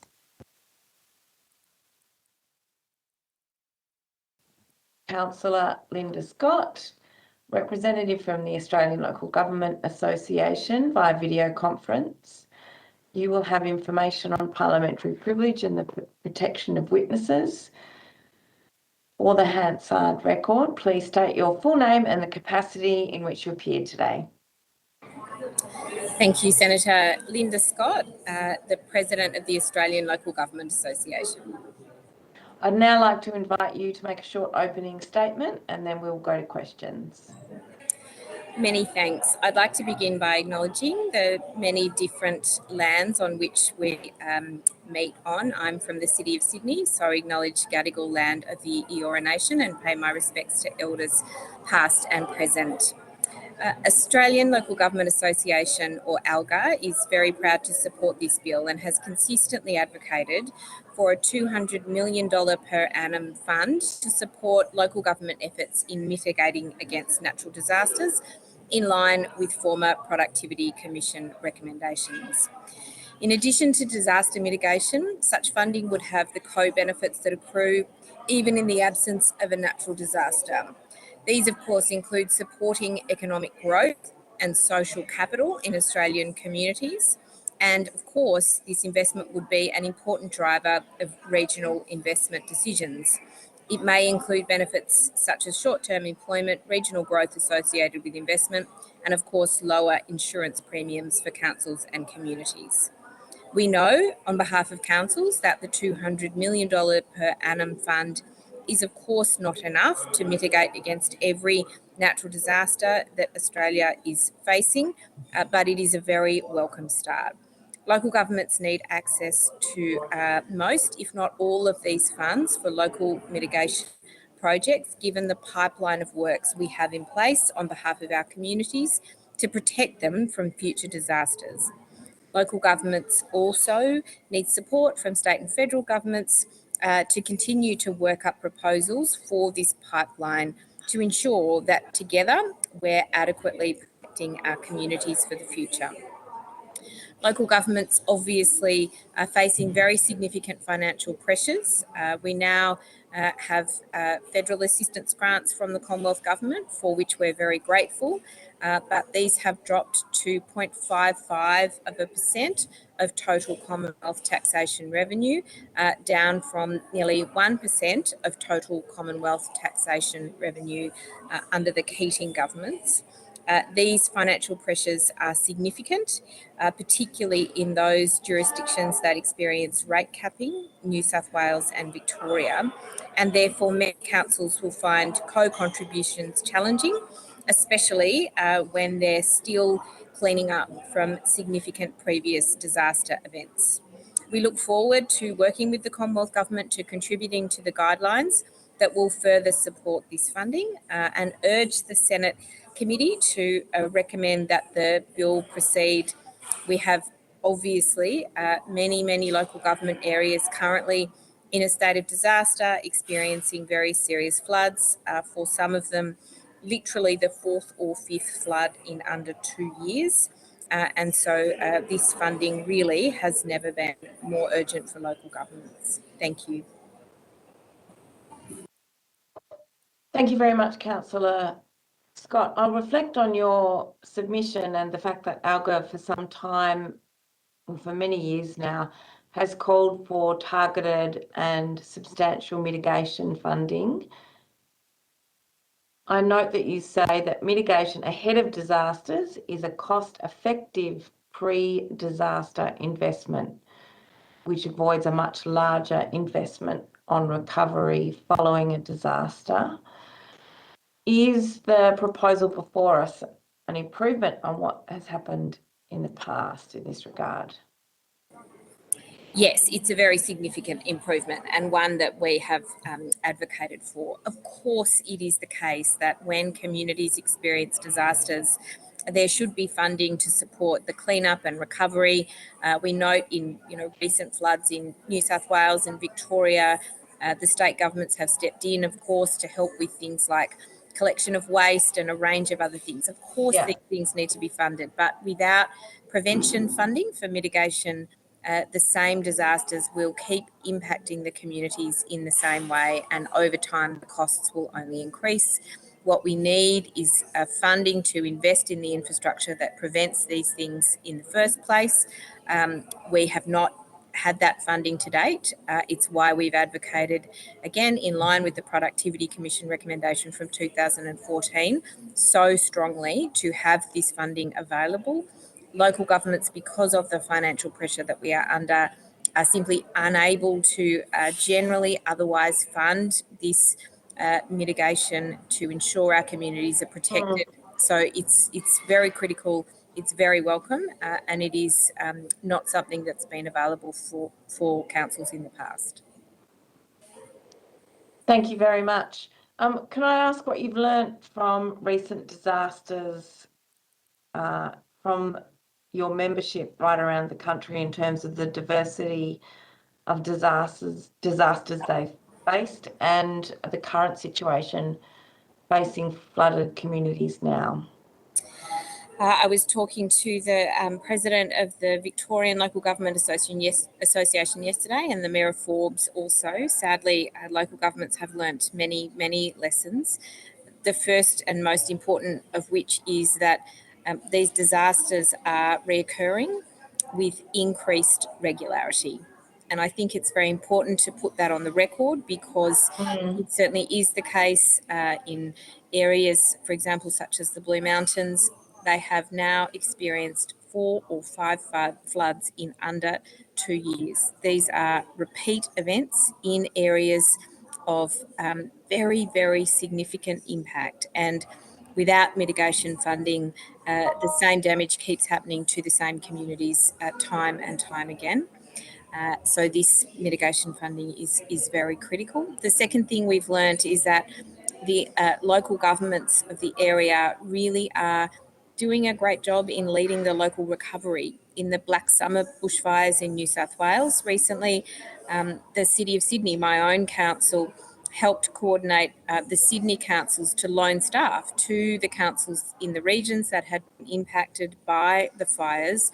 We often stayed and processed the development applications remotely. We undertook the normal business of the local government to allow the staff who lived in the place to support their own communities through recovery, something that staff from other areas couldn't do. Local government staff, we employ in 400 occupations. We have more than 200,000 staff across the nation. And as locals, they really are best placed to help their communities before an emergency, during an emergency, and of course after, to recover and build back better. And the final learning, which I also think is critical, is that without betterment, without the ability to build back better, we continue to see infrastructure that's publicly funded damaged again. Without the ability to build back a bridge that was washed away in a flood more robust and resilient than it was, we continue to see these bits of public infrastructure damaged. So betterment, these events are occurring more rapidly, sadly, and that local governments are very well placed to support our communities, I think, are the three key learnings. Thank you very much, Councillor Scott. I'll now go to Senator Davey. Thank you, and thank you, Councillor Scott, for appearing before us. Before I go to my other questions, I just want to pick you up. You talked about the need to build back better, and we hear it all the time, and I couldn't agree more. Currently, the guidelines for this fund are not yet written. We have heard from the Insurance Council that they're very much pro this fund going to mitigation measures to reduce the impact. We had a more open-minded perception from charities and they continue to talk about the need for response. When you talk about build back better, do you see that potentially there is a bit of a grey area between recovery and mitigation, because some of our recovery efforts, such as building back, might also be mitigation projects, and your example of a bridge is perfect, because you'd be repairing the bridge as part of your flood recovery, but you've learnt through the crisis that you need to adjust the height of the bridge or make it stronger and more robust. So do you think it might be a little bit of grey area, and how do we design the guidelines to provide that flexibility? Thanks, Senator Perrin. Look, I know your commitment to these communities personally, and I'm really grateful for that. I do think it is really important that the Commonwealth works with ALGA to work on the guidelines, and we certainly hope that that will be able to be facilitated. I do think, though, it is very important to have a sharp and clear definition about the fact that this funding can only be used for mitigation infrastructure. I won't list off the projects, because when you have 537 councils, picking one is perilous. But Yes. I'm confident that, in one jurisdiction alone, Queensland, so impacted by natural disasters, there'd be enough mitigation projects in levees and seawalls and a range of other things, that could be funded from this annual fund, alone. So there's a significant pipeline of these projects that local governments have ready. We think it is very important to clearly have a demarcation in the guidelines that this funding is for, as I said, universally, or certainly the majority, local governments, for mitigation projects and for the ability to build them strong enough to withstand not just the disasters that we're facing today, but those that we sadly expect potentially to face into the future. And certainly no one is better placed than local governments to know exactly what their particular communities need. I just want to also quickly investigate more and more we are issues raised about land use planning and development decisions that have been allowed to occur in hazard or risk identified areas. That is predominantly under the auspices also of local government. How do you see, or what role do you see potentially the federal government to play in helping or redesigning land use planning expectations? So I think, unfortunately, Senator, local governments do like to play the lead role in land use planning, but often these powers are taken off us, unfortunately, by state and territory jurisdictions. As I'm sure you would be familiar with, in jurisdictions this differs slightly, but in the majority of jurisdictions, housing targets are handed to local governments to implement, and land use planning decisions are often taken over the top of local governments to facilitate the delivery of those housing supply issues. So I think past reforms that have come from the Productivity Commission in land use planning to give powers over the top of local governments have in large part been quite unhelpful because they have not facilitated productivity. Indeed, they have often just facilitated poorer land use planning decisions that put communities at risk. So we would welcome a national conversation about the importance of quality in land use planning, and we would welcome a national conversation about the importance of mitigation and protection in land use planning, where local governments are the lead agencies. I mean, I'll give you a practical example. We had, without naming the jurisdiction, an example of a state or territory government investing in some public housing in this jurisdiction. They did the approval over the top of the local government. They didn't realise the soil conditions and so didn't put in place the very important conditions of consent that recognise those soil conditions that the council has for all their developments. The public housing was built, it promptly sunk and was unable to be occupied. So councils know their local places. We put in place conditions on planning for a reason, to protect communities. And, you know, simply overriding our decisions on land use planning or zoning can cause very, very problematic outcomes. Thank you. Very helpful. Thanks, Chair. Thanks. Senator Pocock. Thank you for your submission and your discussion with us today. I just have one question, and I'm just wondering what your thoughts are. You're pointing to increasing a number of events and their severity and their repetition in communities, particular communities. What are your thoughts about the way a remediation fund should be distributed if it's to have the maximum practical effect? Generally, local governments advocate for formula-based, needs-based funding that is very transparent. We do think that, in particular, this allows councils to plan for the long term, because we understand and can forecast over a number of years what the funding will be in our budgets, or indeed in our region of councils. Secondly, there are particular constraints on regional and remote councils being able to fund grant applications. And so we know that often grant processes that require skilled professionals can sometimes disadvantage regional and remote councils who simply aren't able to allocate the human resources available to ensure that these kinds of grants can be written at a competitive level. So we understand, there are clear patterns of need in clear regions.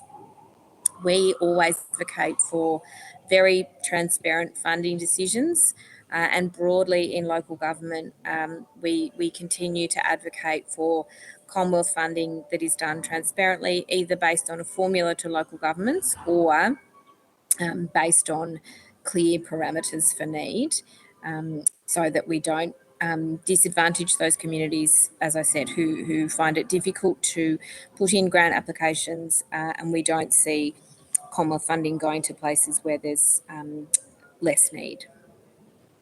Can I just follow that up, Chair? I'm just wondering what your comments are on the adequacy of the size of this fund, and is it your expectation that, or what expectation do you have about the proportion of funding that would go to local government as opposed to other organisations? So this is the size of fund that we advocated for in our representations to all the political groups in the lead up to the state election, again, based on the specific recommendation of the 2014 Productivity Commission. Because there's been no funding for this, I'm confident that it will be oversubscribed, but it is also the case that, being an annual fund, we know this will be available annually, and therefore, getting that pipeline to match the available infrastructure is going to be a really important process. So we are currently comfortable with the quantum that is being proposed. It's what we advocated for. course, with the increasing disasters and, you know, the cost of materials and inflation, it's something local government, you know, would reserve the right to comment on in future. But to be very transparent, it's what we advocated for. We're comfortable. And your expectation about the proportion going to local government? We would hope, having advocated for this fund to be established, that it would almost universally be available for local governments. Again, it's not to in any way say that we don't understand the need for social services, charities and a range of others to be funded when natural disasters occur. But local governments, understanding our communities, have mitigation projects in the pipeline and are well placed to deliver them with our communities. So we think either the total fund or at least the overwhelming majority should be delivered to local governments. Thank you, Ms Scott, and thank you, Chair. Thank you. I'll now go to Senator Colbeck and then to Senator Sheldon. Thanks, Chair. That last answer, I think, sort of answered one of mine a bit, which was about the balance of the fund and where it should go. Having heard from some of the charitable organisations earlier, particularly in respect of resilience, which also comes under the remit of the fund, but you're saying effectively mitigation being a prominent or dominant requirement at this stage in proceedings, at least, in dealing with the issues that local government's facing. And I think we've quite rightly agreed that you, in that sense, are at the coalface in terms of impact and also delivery of mitigation measures. Thank you. I'll take that as an agreement. I think we're in furious agreement. I think we are in this agreement, Senator Colbeck. Thanks. Yeah. Look, just restrictions on and limitations around getting some of these jobs done. And what some of the limitations that might be able to be, let's say, mitigated in assisting. We see the impact and the devastation, a lot of occasions destruction of some of these extreme events. But it often takes a long time to get through the processes to actually undertake the work. So are there any things that you might suggest that might help to progress this? I mean, I was looking at, or having a conversation just yesterday in relation to a particular project. There were some EPBC approvals that were required for the project to go ahead, but the impact of the, in this case, floods, would have had a pretty devastating impact on the EPBC requirements as well. And so there's a difficulty of tension in the processes, if you like. Yeah. Look, I would agree that there are barriers and they are important for, you know, this committee to take into account. For example, when I spoke to the Mayor of Forbes yesterday, she spoke about the fact that the flood damage from their before this current flood in Forbes, of course, had limited their ability to make some of the necessary repairs and invest in that mitigation, you know, and as a result, they're continuing to be hit very hard by this latest round of floods. I think it is the case that local governments also acknowledge that we have a skill shortage, like the broader construction sector, and of course, you know, Australian businesses generally. I was very honoured to be able to attend the Jobs and Skills Summit that the Commonwealth Government recently ran on behalf of local governments, and we continue to talk to Minister O'Connor, Minister King and Minister McBain about the need for investment in local government skills to support and promote apprenticeships, traineeships, graduate employment. Indeed, I know it's something a range of state governments are also very passionate about because, as I said earlier, we employ more than 200,000 people across 400 different occupations. We think, in fact, we have a great opportunity to help alleviate the Commonwealth Government's skills needs by, you know, investing in local government to develop those skills. So that is certainly a barrier. As I mentioned earlier, cost of materials, inflation, those things also are challenging, and ensuring we have the supply chain for the materials needed, especially in areas where there are recurring natural disasters, are also challenges. But I guess the caution I'd put to that is if we don't act because of the challenges, everything will become more difficult, more challenging and more expensive. And so ultimately, the faster we can get this investment and overcome those barriers, the more people we can train as part of the efforts to build this infrastructure, the easier things will become. Yeah. Okay. No, look, that clearly makes sense. Again, acknowledging local government being at the coalface, is there any, and you've already given evidence that the funding out is what you asked for. So, but I am a bit curious, is there a compilation of sort of the scale of the task out there in a combined sense that local government might have? I mean, most of these projects, as you've indicated, would sit on local council books around the country. Is there any compilation of what they think is the bigger picture task in this? I don't know that ALGA has conducted such an evidence base, and so I'm not aware myself of whether there is a figure, although, I'm conscious that there's other important stakeholder groups like the Insurance Council and others that may have put that together.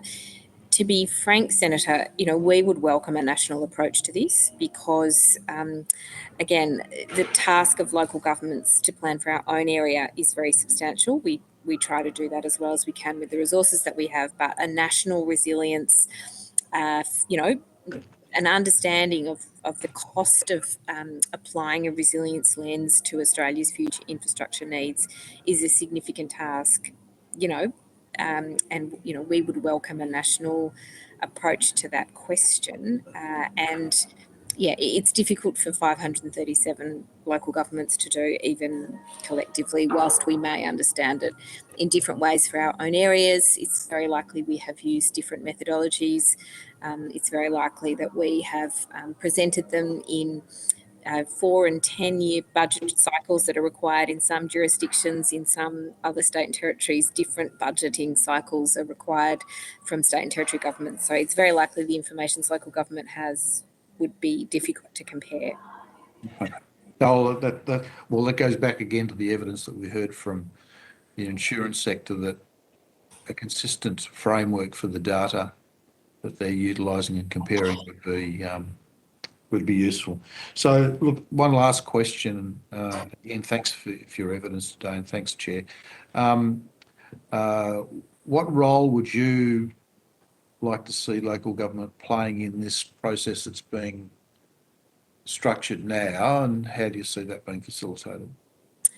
Thank you for the question. Look, we, as I said, would like to receive the overwhelming majority or the totality of the funds, and we would welcome the opportunity at this stage to see the bill passed by the Parliament and then work with the Commonwealth Government on the implementing framework to ensure, those guidelines are able to be usable and practicable for local governments. We'd welcome transparency in the decisions that are made about where the funding allocations are made, and we would really welcome the co-investment of state governments and territory governments as well, where possible, to ensure that we can boost those pools of investment. So they're the key outcomes we're seeking to achieve at this stage, Senator. And a seat at the decision-making table, potentially? Well, we certainly have advocated for local government to be represented on National Cabinet. We've obviously welcomed the decision of the Commonwealth Government to have us in at National Cabinet and the meeting of Treasurers where required. I continue to be able to represent local governments in a range of other ministerial council meetings: energy, environment, infrastructure, and transport, closing the gap, etc. So thank you for accepting me online, because I am doing quite a bit of work at the moment. But yeah, having that seat at the table for local governments is incredibly important. Thanks, Chair. Thanks, Senator. Senator Sheldon. Good. Thanks, Chair, and thank you, Ms. Scott, for joining us. And again, I'm sure on behalf of all the committee members, express our gratitude and to all those local councils that have been doing such wonderful work and seeing, what's the work that's been done so recently. And as we speak, it's just demonstrates how important local government is, local understanding on what needs to be done, when it needs to be done, but also in this space, particularly the fact that yourself and predecessors in ALGA more generally have been pursuing the importance of having substantial disaster mitigation funding for a large number of years. I noted in your report for ALGA that read mitigation ahead of disasters is a cost-effective pre-disaster investment, which avoids a much larger investment on recovery following a disaster. So just go to the point that Australia had been already spending hundreds of millions of dollars in resilience and mitigation projects over recent years, as the Productivity Commission recommended we do in 2014. Do you think we'd be in a better position when it comes to humanitarian disasters that we're increasingly facing, including now? Categorically, yes, Senator. We certainly have a backlog in the pipeline of projects that are ready to be funded and could have been funded some time ago. Again, I try not to give specifics, but as one specific, Bundaberg City Council has a project to build a flood levy. The proposed levy is now part of the Queensland Government's 10-year action plan for flood mitigation works in Bundaberg, and they've made a commitment there for $42 million. But in order for the flood levy to proceed, they need a similar commitment from the Commonwealth. The business case has been provided to the Commonwealth some time ago. There's been comprehensive investigation of experts proving the levy would have the largest flood mitigation impact for the people of Bundaberg, and it would support more than 600 jobs over 3 years. These are the kinds of things that are in the pipeline, but have been in the pipeline for quite some time. So really our focus now on behalf of local governments is to see the bill passed, see the funding flow, and ensure our communities can get on and start to deliver these really important projects to protect them from future natural disasters.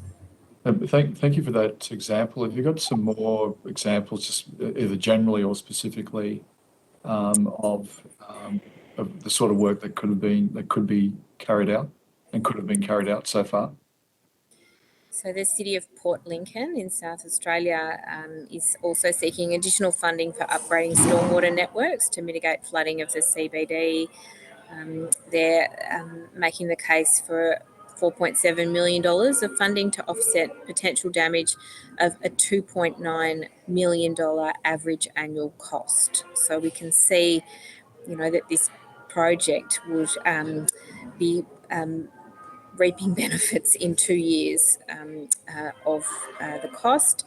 The City of Port Lincoln is experiencing increasingly frequent extreme weather events, having experienced a severe thunderstorm in January 2020 that overwhelmed the city's stormwater network and flooded the CBD.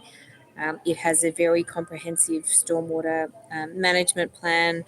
The South Australian Government Stormwater Management Authority funding is oversubscribed, and so it's really critical that the remaining funding be allocated to projects such as this.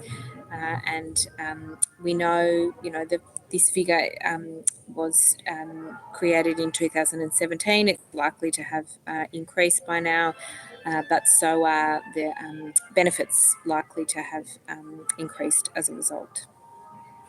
So recently looking at some local council areas, and particularly the Greater Sydney area, and there was examples of where mitigation projects weren't implemented, and subsequently the damages that have been consequential as the floodings have occurred particularly in the north of Sydney. There's added substantial additional costs. The question about both allocation of funds being made available, but also how those funds can be made available quickly. Have you got some observations on that sort of element? Yeah, I think it is important to note that, you know, councils made submissions to this process as well individually, and one of those was the Tweed Shire Council, who in their submission commended the government in their response to the 2022 flood disaster in the Northern Rivers region of New South Wales, and sought to, you know, support the allocation of the establishment of a $200 million disaster resilience and risk reduction fund. It is the case that councils are very hard placed to invest in these disasters when they occur, and often a lot of the recovery funding does come after significant delays. I've certainly heard of stories from councils, indeed even Bega Valley, where the current local government minister, Minister McBain, was the former mayor, you know, of delays of 4, 5, 6 years in Commonwealth disaster funding. So we hope those timeframes generally can be significantly reduced. But again, without this funding to invest in mitigation, no funds or delayed funds, everything becomes more expensive because more damage is incurred. Thank you, Councillor Scott. I appreciate your evidence today. It's a great deal of assistance. Thank you. Thanks. May I ask, are there senators with other questions? Okay, thank you, Councillor Scott. We will now adjourn for a short break and return at 3:30. I expect that we're probably still better off starting at the allotted time rather than trying to bring ourselves forward. I don't know if the Secretariat's got any advice on that. Are you all okay if we take a half an hour break? Okay, we'll do that and return at 3:30.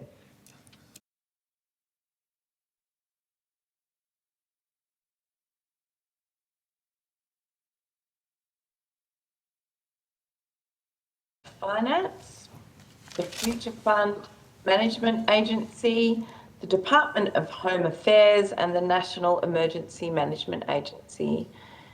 You will be well familiar with information on parliamentary privilege and the protection of witnesses.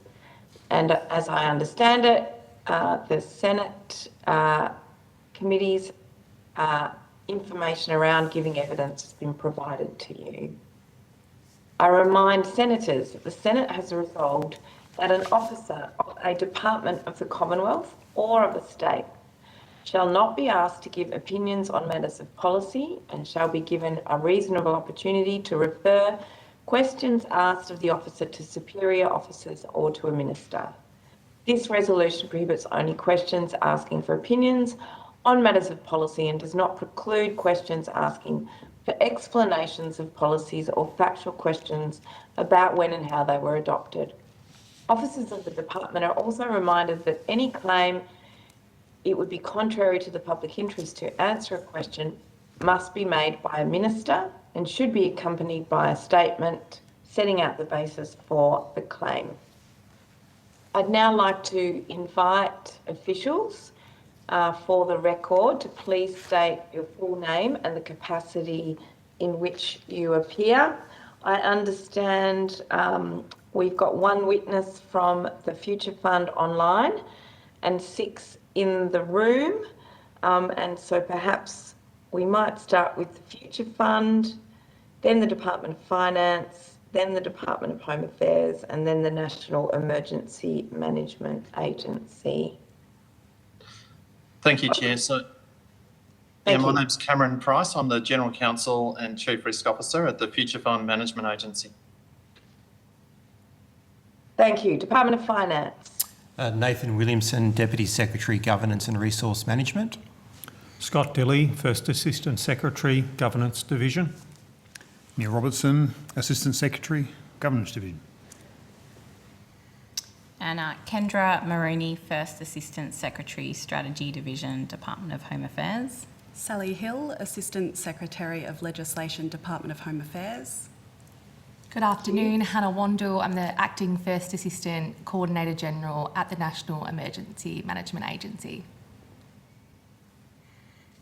Thank you. Do we have an opening statement from any of the departments No, or thanks. agencies today? No, not from Future Fund. Not from Finance. And not from the Department of Home Affairs. Nor NEMA. Terrific. Well, I'm going to kick off with a quick one.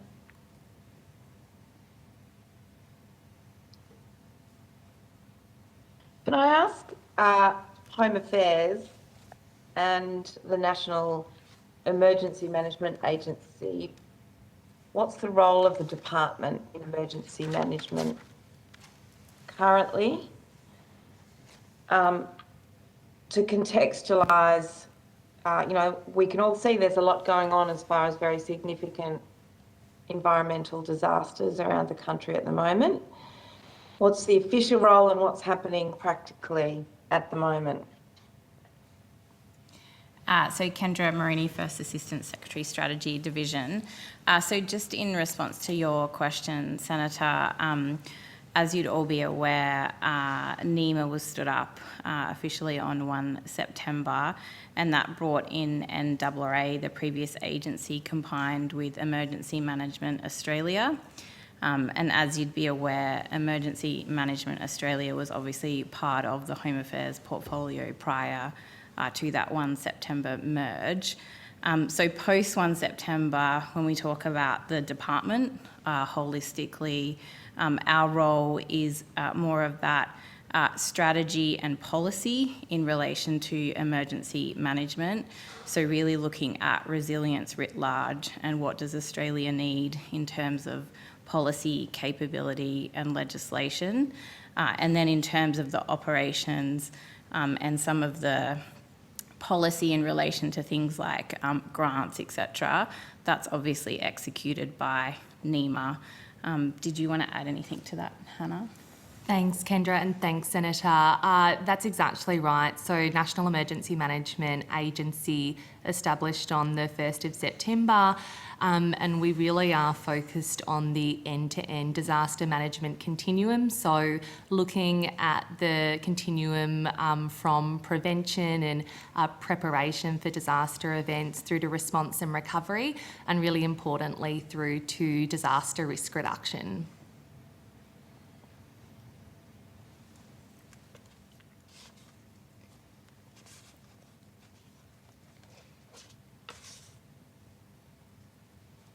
Apologies, Senator, you might be on mute there.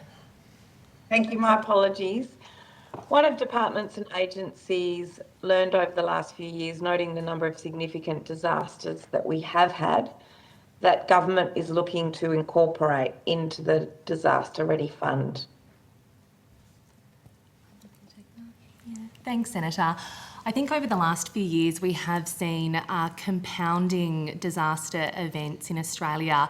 Obviously, the Black Summer bushfires over the 1920 season. We obviously this year, the 2022 flooding has been severe and significant, and at the moment NEMA is responding to and also in the early relief phases of the floods across New South Wales, Tasmania and Victoria. So what we certainly appreciate is that our response and recovery capabilities are critical and they need to continue to be enhanced, and that is something that NEMA is very much so focused on.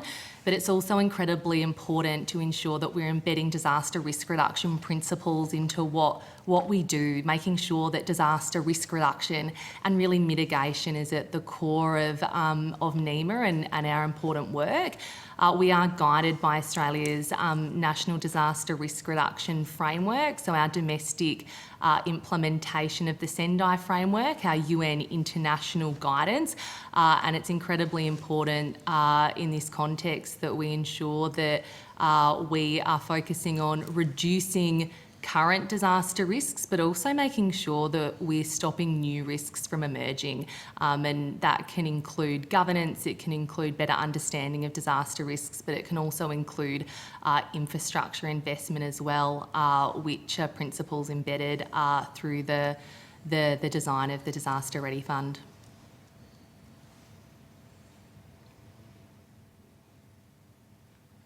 Back on mute, Chair. Thank you. Again to Home Affairs and NEMA. I note that the former government didn't spend any of the emergency response fund on mitigation projects. Are you able to explain why so little money was spent from this fund under the previous government? Were there ever any recommended projects that could have been eligible for funding but never made it through to be considered? So thank you, Senator. So under the Emergency Response Fund Act, there were several programs that are being administered now by NEMA. So the Emergency Response Fund operates a little bit differently to the proposed Disaster Ready Fund. So the ERF, or the Emergency Response Fund, was really split between $150 million per year that could be accessed for post-disaster recovery, and then $50 million per year for resilience measures. So there were the first 2 years of the $50 million went towards the National Flood Mitigation Infrastructure Program, and under round one there have been schedules signed with the relevant states and territories, and there are some projects that are underway. And then round two schedules have also been signed. For the current financial year, $50 million has been set aside for the Coastal and Estuarine Risk Mitigation Program. And then for the $150 million component for last financial year, funding was provided to New South Wales and Queensland following the catastrophic February-March flood events. So $75 million for Queensland, and then $75 million for New South Wales. And then for this financial year, the $150 million is being provided through to New South Wales in the Northern Rivers region. So happy to talk through relevant projects, but those are the programs that were committed to under the Emergency Response Fund. Thank you, that's of assistance. In terms of the pace of disbursements for mitigation, essentially we're going from 50 million then to 200 million. Is the department aware of projects that, because there's a larger fund over a single financial year, not to start to pick and choose them now, but what are the kinds of projects that you would see now being able to be assessed and possibly get disbursements more quickly now?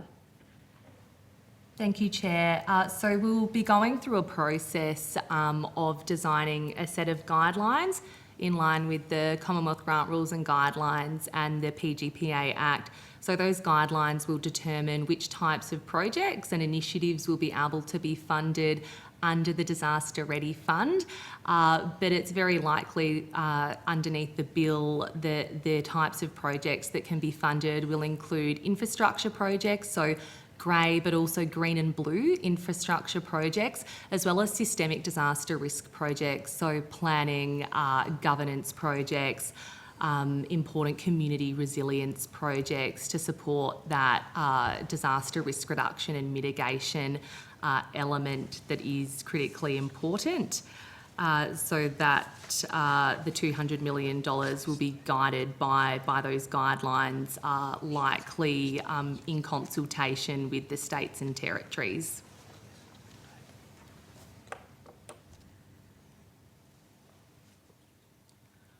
Apologies, Chair, I think you might be on mute. Thank you. I should know better as Chair than to not unmute myself. Do you in terms of the 200 million that was dispersed previously, 50 for the coastal estuarine programs that are, I think, where you've said agreements are now being put in place.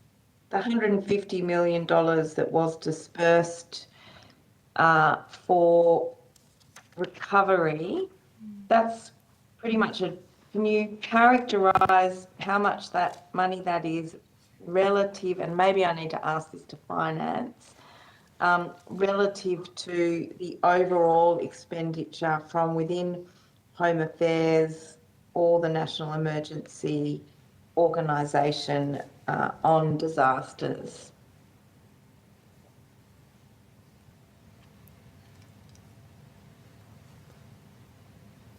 Senator, sorry, if I could just clarify the question, was that around the recovery component of the fund? Well, we have $50 million that's been put forward on mitigation, and then we have had the other 150 million. I guess what I'm trying to grapple with is it's my expectation that vastly more than that has needed to be spent on recovery over and over again, and it's somewhat odd, therefore, to have just had that 150 million coming from this fund when it's but a drop in the ocean to what actually the Commonwealth spends. So the refocusing of that money from the investment that's made in the $4.8 million on mitigation itself is therefore a more sensible thing to do. I guess that's to contextualise my question. I really want a bit of a description of what recovery looks like in terms of the Commonwealth Government's financial commitment to it. Thank you for clarifying, Chair. The Commonwealth has a flagship disaster recovery funding program. So the disaster recovery funding arrangements, which are being enacted at the moment through this current flooding event, is the primary mechanism that is available to the Commonwealth to use for recovery funding. And you are correct, we provide significant funding to states, territories, local government, community organisations through those disaster recovery funding mechanisms in the quantum of billions of dollars per year when it does come to disaster recovery. And those DRFA arrangements are continuing to be reviewed to make sure that they're being optimised. But even at the moment, like I said, with this catastrophic flooding event, we work really closely with the states and territories to ensure that we can roll out debris clean-up programs, financial counselling, mental health, public restoration of public assets, so a range of really important recovery measures, and they include short-term recovery measures, but also under the DRFA we have the opportunity, especially through category C and D of the DRFA, to work with our state and territory counterparts to fund quite large-scale disaster recovery programs. And so although the Emergency Response Fund was able to fund $150 million when it comes to post-disaster recovery, we do have another funding mechanism through the DRFA that is able to essentially fill that potential gap. We've got a quite long-standing, I think, 50-year mechanism to fund recovery initiatives. And we certainly have seen, especially over the past couple of years in the context of the recent disaster events, quite high demand for the disaster risk reduction and resilience buckets of the ERF, and certainly something that we've heard from stakeholders is really important to them to be able to invest in risk reduction and resilience ahead of a disaster event. So in that context, is there a view from within government that investment in mitigation will help reduce future costs of disaster, both to government and to communities? Thanks, Senator. There's certainly been some really good research, both internationally and in Australia, about the benefits of investing in disaster risk reduction. I think CSIRO did a report that found for every $1 to $2 that's invested in disaster risk reduction, you save around 11. And I certainly know that the Insurance Council of Australia released a report earlier this year that highlighted the benefits for Australian government, so all levels of government, but also Australian households, in terms of not only the safety element of investing in reducing disaster risks, but also the reduction in potential recovery costs. So that burden of recovery, whether it's cost, whether it's time of recovery, if you can prevent or lessen the impact of that disaster event, you're obviously enabling a community to get back on its feet faster. You're reducing the insurance burden on certain communities. You're reducing the impact on the broader social security net. So certainly benefits from investing in disaster risk reduction. Thank you very much for that answer. I'll now go to Senator Davey. Thank you very much. For the department, you explained the sort of projects that could potentially be funded under the program. Given the guidelines haven't yet been drafted, have we got any indication or has any thought so far gone into how the actual administration of the fund would work and how the prioritisation of projects would occur and how funding was awarded, who would make the ultimate approval for funding to go out? Thanks, Senator. Happy to talk that through, and then if my colleagues wanted to add, please do so. So in terms of the guidelines themselves, we have just started consultation with our state and territory government counterparts. We certainly are eager to ensure that it's a co-designed and collaborative fund and something that we can work really closely with our state and territory counterparts on, noting that states and territories do have the primary responsibility for the protection of life and the environment in their relevant jurisdictions and a really important role when it comes to reducing disaster risk. So those consultations around the guidelines have started. What we are consulting on is around infrastructure projects, so being able to reduce the vulnerability of communities at risk, which, as I mentioned before, includes grey infrastructure, but also green and blue infrastructure. So that includes nature-based solutions. So that could include things as well, such as levees, flood walls, floodways, fire breaks, or even things like constructed wetlands or reefs.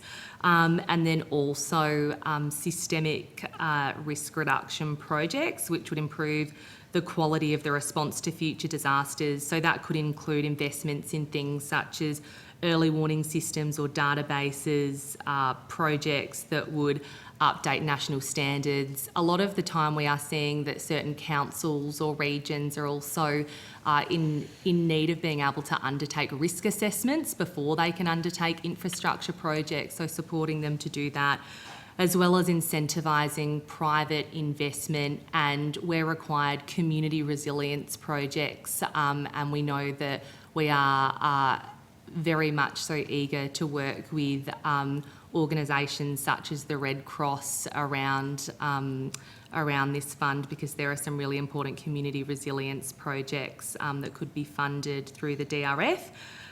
In terms of the guidelines, that would set out relevant eligibility criteria, but also assessment criteria for projects, which would then be assessed and provided through to the Minister for Emergency Management for approval. We had a consideration earlier today from the Insurance Council of Australia that an advisory committee or an advisory board be set up, including representatives from industry such as such as the insurance industry, including local government representatives. Has that proposal come forward, and is that part of your consideration? Thank you, Senator. So we are, as I mentioned, just started kicking off our consultation with the states and territories. In late October and early November, we'll be able to consult with private sector organisations, the insurance industry, as well as our colleagues in ARGA and the charitable sector. So throughout those consultations, they're exactly the types of proposals that we're eager to hear about that could then be embedded into the guidelines. Usually when we run these types of programs, at a minimum, we'll have independent experts that sit on an assessment panel. So under the ERF, the Coastal and Estuarine Risk Mitigation Program, we had experts from the private sector as well as experts from CSIRO who could work with us to ensure that the merit-based assessments had relevant expertise included. Thank you. I've got a couple of questions for the Future Fund. With regard to the streamlining of administrative arrangements, which is part of the department's submission, how does this streamlining, how is it similar or different from administrative arrangements for other agencies under the Future Fund's management? Senator Scott Delly, First Assistant Secretary, Department of Finance. This is probably a question for ourselves and perhaps the department more so than the Future Fund. The Future Fund's role here is in managing the investment funds, but I think the question, if I've understood you correctly, goes to elements of how disbursements from the fund might be sought and made, and how payments might be made, and then, as we were talking about earlier, how grants might be decided and attributed. Is that, have I understood properly? Yeah, well, your submission talks about streamlining the administrative arrangements and the processes, and I'm just trying to work out whether this will make the ERF more similar to other agencies managed, the Future Fund manages, like the Aboriginal and Torres Strait Islander Land and Sea Future Fund. Very much so, Senator, and that is part of the design of this bill. They're technical amendments, but what they do is they allow delegated officials, where the relevant ministers have delegated their powers, they allow those officials to request and make payments and drawdowns from the funds, and they'll be reported and disclosed. And where ministers haven't delegated powers, then those powers remain with ministers, of course, and that is entirely consistent with other funds that are already in place. The existing or the legacy arrangements are probably unnecessarily cumbersome, hence streamlining. Is there a reason why the ERF wasn't, why the original legislation wasn't drafted to be more akin to other agencies? I'm not sure that I can cite a reason that I'd be happy to sort of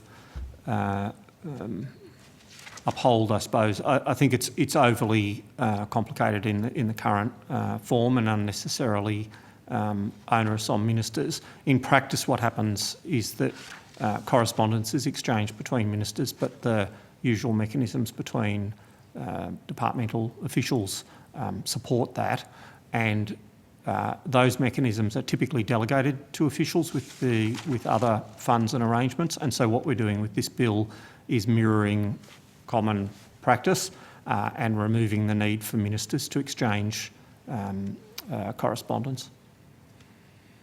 And just with regards to the ability, so there's two capacities within the legislation that's before us for changes to the amount maximum amount that can be spent. One is the 5-yearly review, Yes. where through a review a change can be proposed. The other is that outside of that review process, a minister can recommend a change by a disallowable instrument.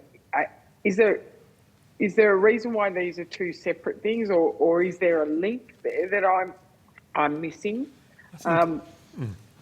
Senator, I think the 5-year review is a minimum mandated point, so there must be a review, but it is possible then for ministers to seek an amendment to the disbursement amounts in timeframes other than the 5 years. So if it proved necessary in 2 or 3 years or year 8, for example, after the 5-year review, then that would be open to the minister to amend the disbursement. And I believe you have answered in questions on notice, but just for the record today, is there a risk that allowing increased expenditure through a simpler process than a formal review through a disallowable instrument may risk actually expending the future fund and diminishing the funds into the future? So could I, if I could separate, the simplified administrative arrangements are simply about making payments within the limit, which is in the legislation is up to 200 mil.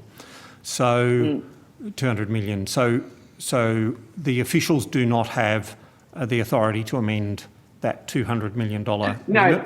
No, sorry, when I used the term simplified process, I was not actually talking about my first question. I was talking about a disallowable instrument is considered a simpler way of changing the cap than going through a formal and full-scale review, which the 5-yearly review requires. So is there a risk that by having an easy option for a minister to increase the cap, that there is a risk to the balance of funds within the ERF?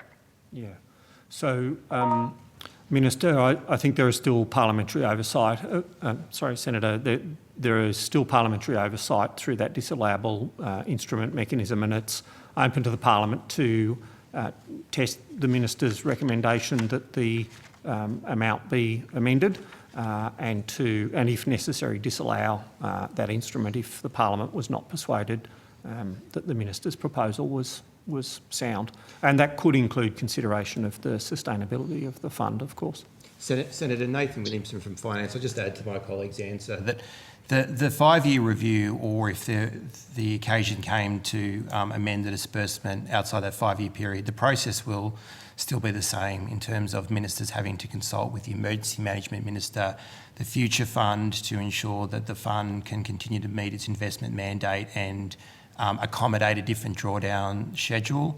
But importantly, I think if with using a disallowable instrument, the policy intent of the fund doesn't change. So yes, changing the disbursement, but the policy, the reasons for it still remain the same. But that review ministers will take into account the same range of information, whether it's at the 5 years or whether it's at the 3 years. And final question from me, Chair, and then I'm happy to hand over. But there has been talk about part of the mitigation includes things like improved data collection, flood gauges, and river gauges and things like that for better pre-warning. But some would argue that this is routine sort of business for the Bureau of Meteorology and others. So has there been consideration of actually defining what would come under the ERF and what would be considered standard business of an existing agency, including things like Infrastructure Australia and state water departments like Water New South Wales? Thank you, Senator. Hannah Wandel here from NEMA. As part of the guidelines, it's likely that we would include a provision as part of the assessment criteria around whether the project could be funded or should be funded through other means. So that's a pretty standard assessment criteria that we often embed in guidelines. So if it's deemed that this could be funded or would be more appropriately funded by a state government program or another government program, that can be taken into consideration when assessing the merits of a project. Thank you, Chair. Thank you. I'll now hand over to Senator Pocock. Thank you, Chair, and thank you, witnesses. I have a number of questions in relation to the Future Fund and the source of the investment resources that are the subject of the bill. And thank you for the response that I've just received in relation to the question on notice that I gave yesterday. I'm assuming, Mr. Price, you're nodding there, so thank you for that, for your answer. It's a somewhat unsatisfying answer. I asked if you could tell us the proportion of the 4.6 billion emergency response fund that's comprised of stocks or assets that are operating in coal, oil or gas. I'm interested in the contradiction that lies between the evidence we've received today about the compounding consequences of climate change, which we've heard from every witness, including the people before us right now, and the need to respond to this wave of repetitive significant emergency events, which are caused in large part by investment in coal, oil and gas in fossil fuels. I think the science on that is inarguable, and indeed the Minister made a comment about it in her second reading speech, pointing to that connection. So you say in your response, Mr. Price, that you're unable, you operate a sophisticated investment strategy across a breadth of asset classes. Well, that's reassuring. I'm sure it's sophisticated, it's a lot of money. And that there's significant complexity, to quote you, in separately identifying exposures that entities operate, of course they do, as energy conglomerates, and part of their operations are focused on coal and gas, pointing to, I assume, that this is too complex to unravel for us. I'm curious about that. Most of us have significant investments. Most Australians have, for example, in superannuation funds. And many of us ask our superannuation funds to be very clear about where those investments lie in relation to things like fossil fuels. Why are you unable to unpack that sophisticated investment strategy and give us an estimate about how much of the investment is in those sectors? Yeah, thank you, Senator. First of all, we received the question last evening, and so we haven't had a lot of time to look at this, number one. Yep. Number two, we invest around the world in a range of strategies and funds, etc. And the way your question was posed makes it quite difficult to answer, because you're asking about stocks or assets that operate in the coal, oil or gas sectors, and that's quite a simplistic or generic way of putting it, whereas the way we would think about our portfolio, it's a very complicated thing to answer that question, if we can at all, as to what actually does it mean to operate, for example, in a coal, oil or gas sector. And some companies are actually in lots of different sectors. You know, if a company had 1% of its operations in gas, for example, does that mean we count 100%? So there's a lot of different, it's a complex way to answer, and so that's why we're unable to answer your specific question. But what I would say, and I think we have said in the response, is that we take the global decarbonisation thematic and the energy transition issues very seriously, both from a risk perspective and from an opportunity perspective. So, for example, we have integrated ESG risks, including decarbonisation risks, into the way we make investment decisions. And we've also seeking appropriate opportunities to invest into the decarbonisation thematic, which, as you say, is ongoing and important. So, for example, we're one of the largest renewable investors in this country. We've got over $1 billion, for example, in Tilt Renewables. company, which is a wind and solar, primarily wind farm company. So we are looking at this and are very, very aware of this, and we've integrated it into our investment program.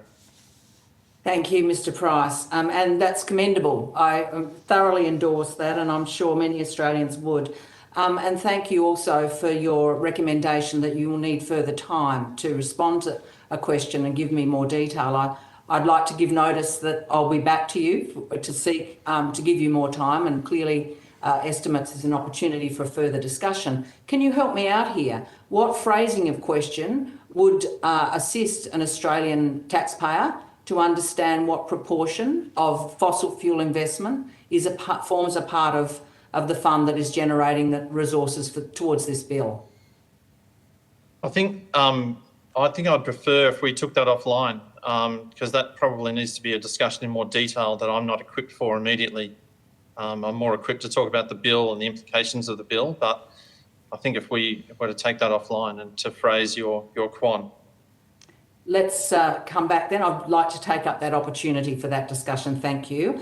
You say in the second paragraph of your answer that you integrate the consideration of environmental issues, including those related to climate change, in your investment process. Can you explain how you do that? Yeah, so referring particularly to fossil fuel or oil, coal and gas. Yeah, so we invest across, as you can imagine, across a range around the world in both public markets and in private markets. And so the way we integrate it depends on the asset class and the jurisdiction and the issues at hand. So some examples of where we build this into our process would be if we're doing due diligence on a private markets investment, say we were looking to go into a joint venture for an infrastructure asset, we would actually include climate-related risk considerations in the due diligence. We're required by legislation to invest through investment managers. And so one of the things we've built into our process for engaging with and assessing our investment managers is the way in which they manage climate-related risks as part of their process and as part of their considerations. We invest with some of our key investee entities and their boards. Like, for example, we receive visits from senior representatives of boards of some of Australia's major companies, and we ask them questions about their ESG risk management and their transition plans in the decarbonisation world. So we can potentially have some influence there. And we also take, for example, these considerations into account with proxy voting that we have on our shares. So they're just a few examples, Senator, of how we build those and integrate those into our investment process and decision making. Well, thank you for that. Is it within your existing scope to tell your fund managers that for this disaster-ready fund, you want to exit coal, oil and gas companies, seeing the contradiction that lies in receiving investment funds from such bodies to put them towards disaster mitigation, or would new legislation be required? So the way the board reviews or considers exclusions, which is really what you're talking about, we generally, because we have an investment mandate to seek an inflation plus 2 to 3% return over the long term on average for this fund, we need to set our investment strategy to give ourselves the best chance to do that. And I've explained how we manage climate risk, for example, in our investment program. So the board generally does not do exclusions. The only exclusions we do from our portfolio are where it's illegal by reason of sanctions, where it would be contrary to an Australian international treaty, for example, cluster munitions or anti-personnel mines. And we've also, many years ago, the board decided to exclude tobacco. They're the only exclusions that the board's done, and they don't have any plans at this time to expand those exclusions, but rather to actively manage the other risks that we've identified among many other risks that we're managing, like inflation risk and foreign exchange risk and deglobalisation risk and geopolitical risk and all those other risks that we have to actively manage. And climate transition would be another one of those. Can I just, final question, Chair, thank you for your indulgence, but can you explain why you divested from tobacco and how you did it? Is it the case that shifting community attitudes on tobacco drove that decision in much the same way as many investment funds are now divesting from fossil fuel? So the decision of the board on that was before my time. It was about 10 years ago nearly now. But from what I understand, our current chair said to a Senate Estimates Committee many years ago was that the basis was that there was no safe use of tobacco in that sense, smoking tobacco. And how was it implemented? By exclusion. So we instructed our investment managers, who we have to invest through, particularly our public markets managers, the ones who trade in tradable stock, such as listed shares, to not, we give them a list of the companies they are not to invest in, and that list is published on our website. Thank you, Mr. Price. Thank you, Chair. Thank you. I'll now go to Senator Colbeck. Thanks, Chair. Just to follow up on a couple of things, Senator Davey was asking about the process for modifying the drawdown from the Future Fund and the process for putting that through the Parliament, which is via disallowable instrument.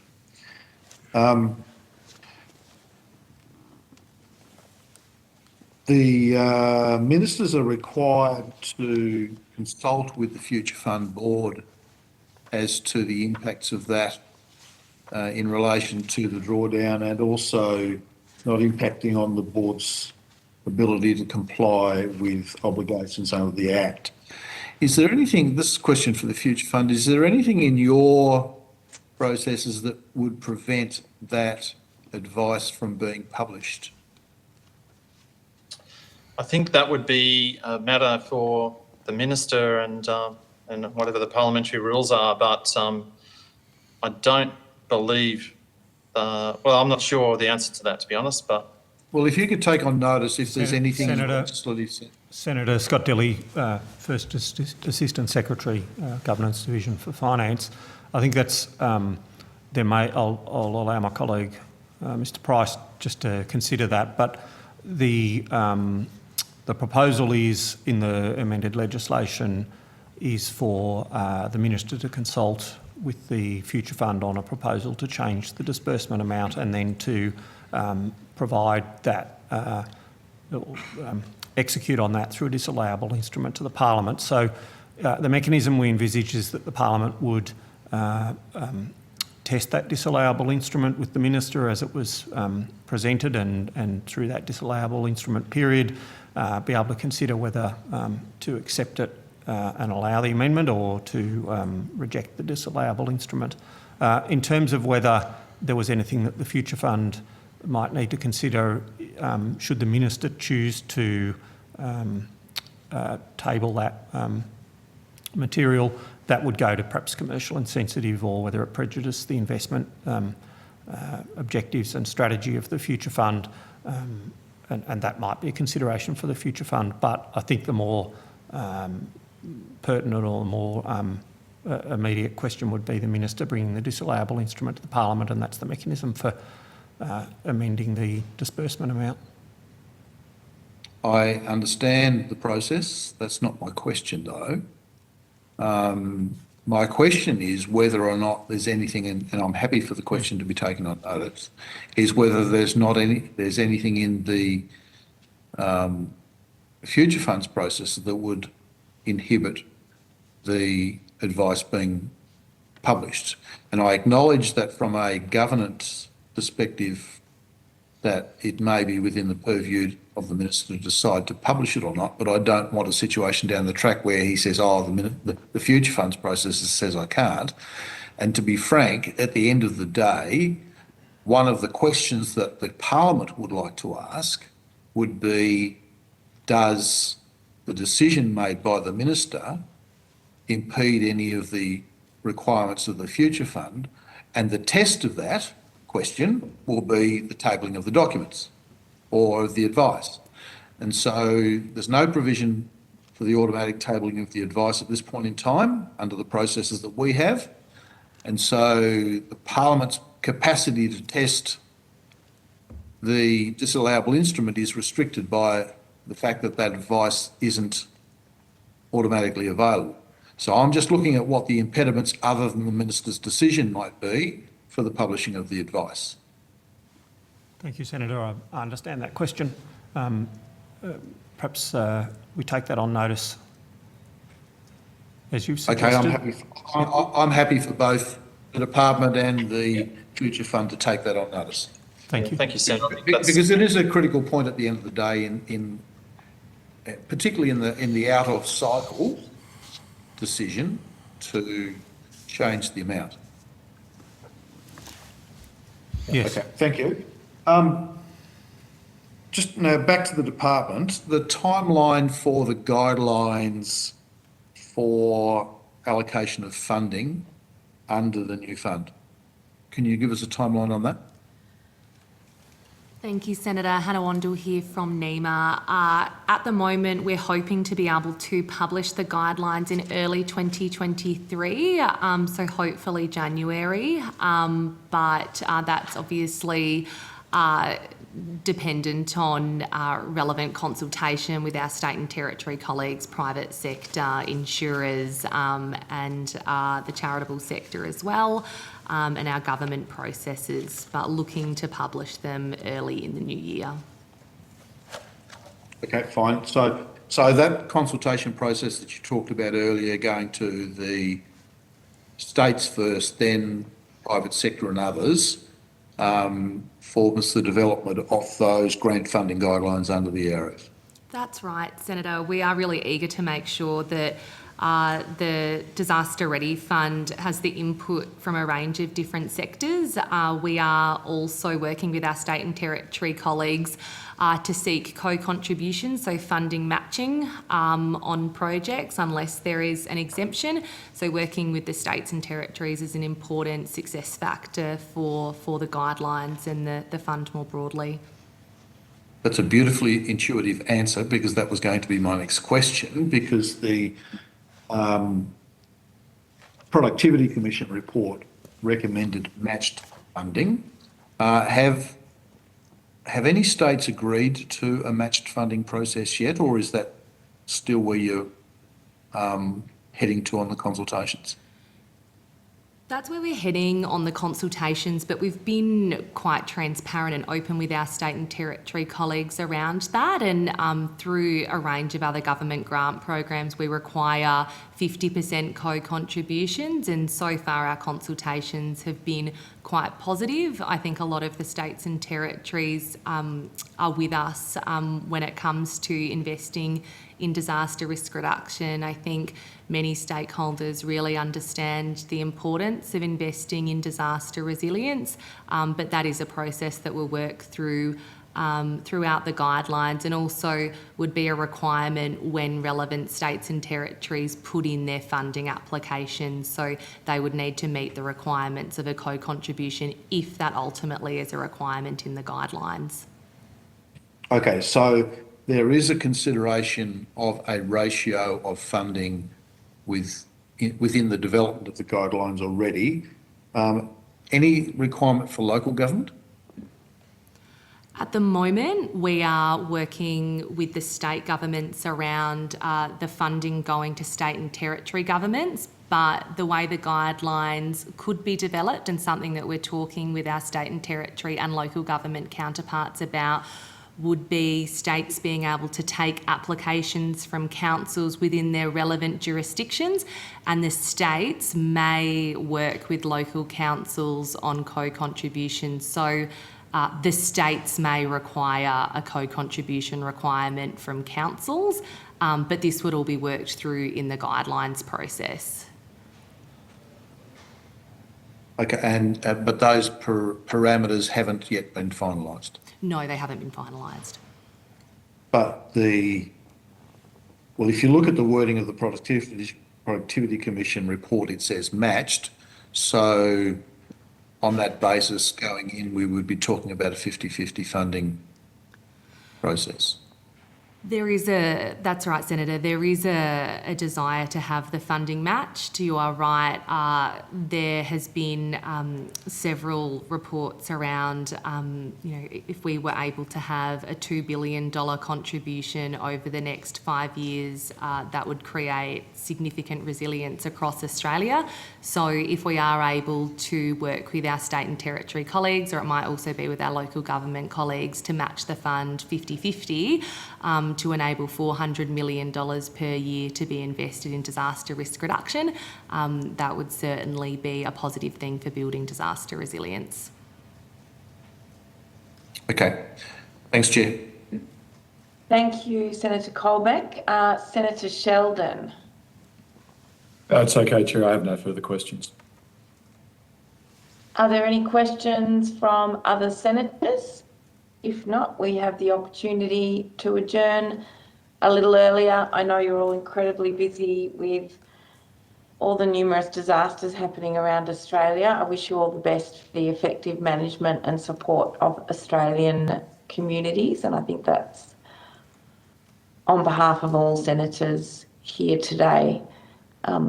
Thank you very much for your evidence today, and to senators for their participation. Any questions on notice? I can't recall whether there were any. Will be due by the 25th of October, and you'll be able to return your Hansard as advised as well. The committee now stands adjourned. Thank you very much for your time today. Thank you. Thanks, Chair.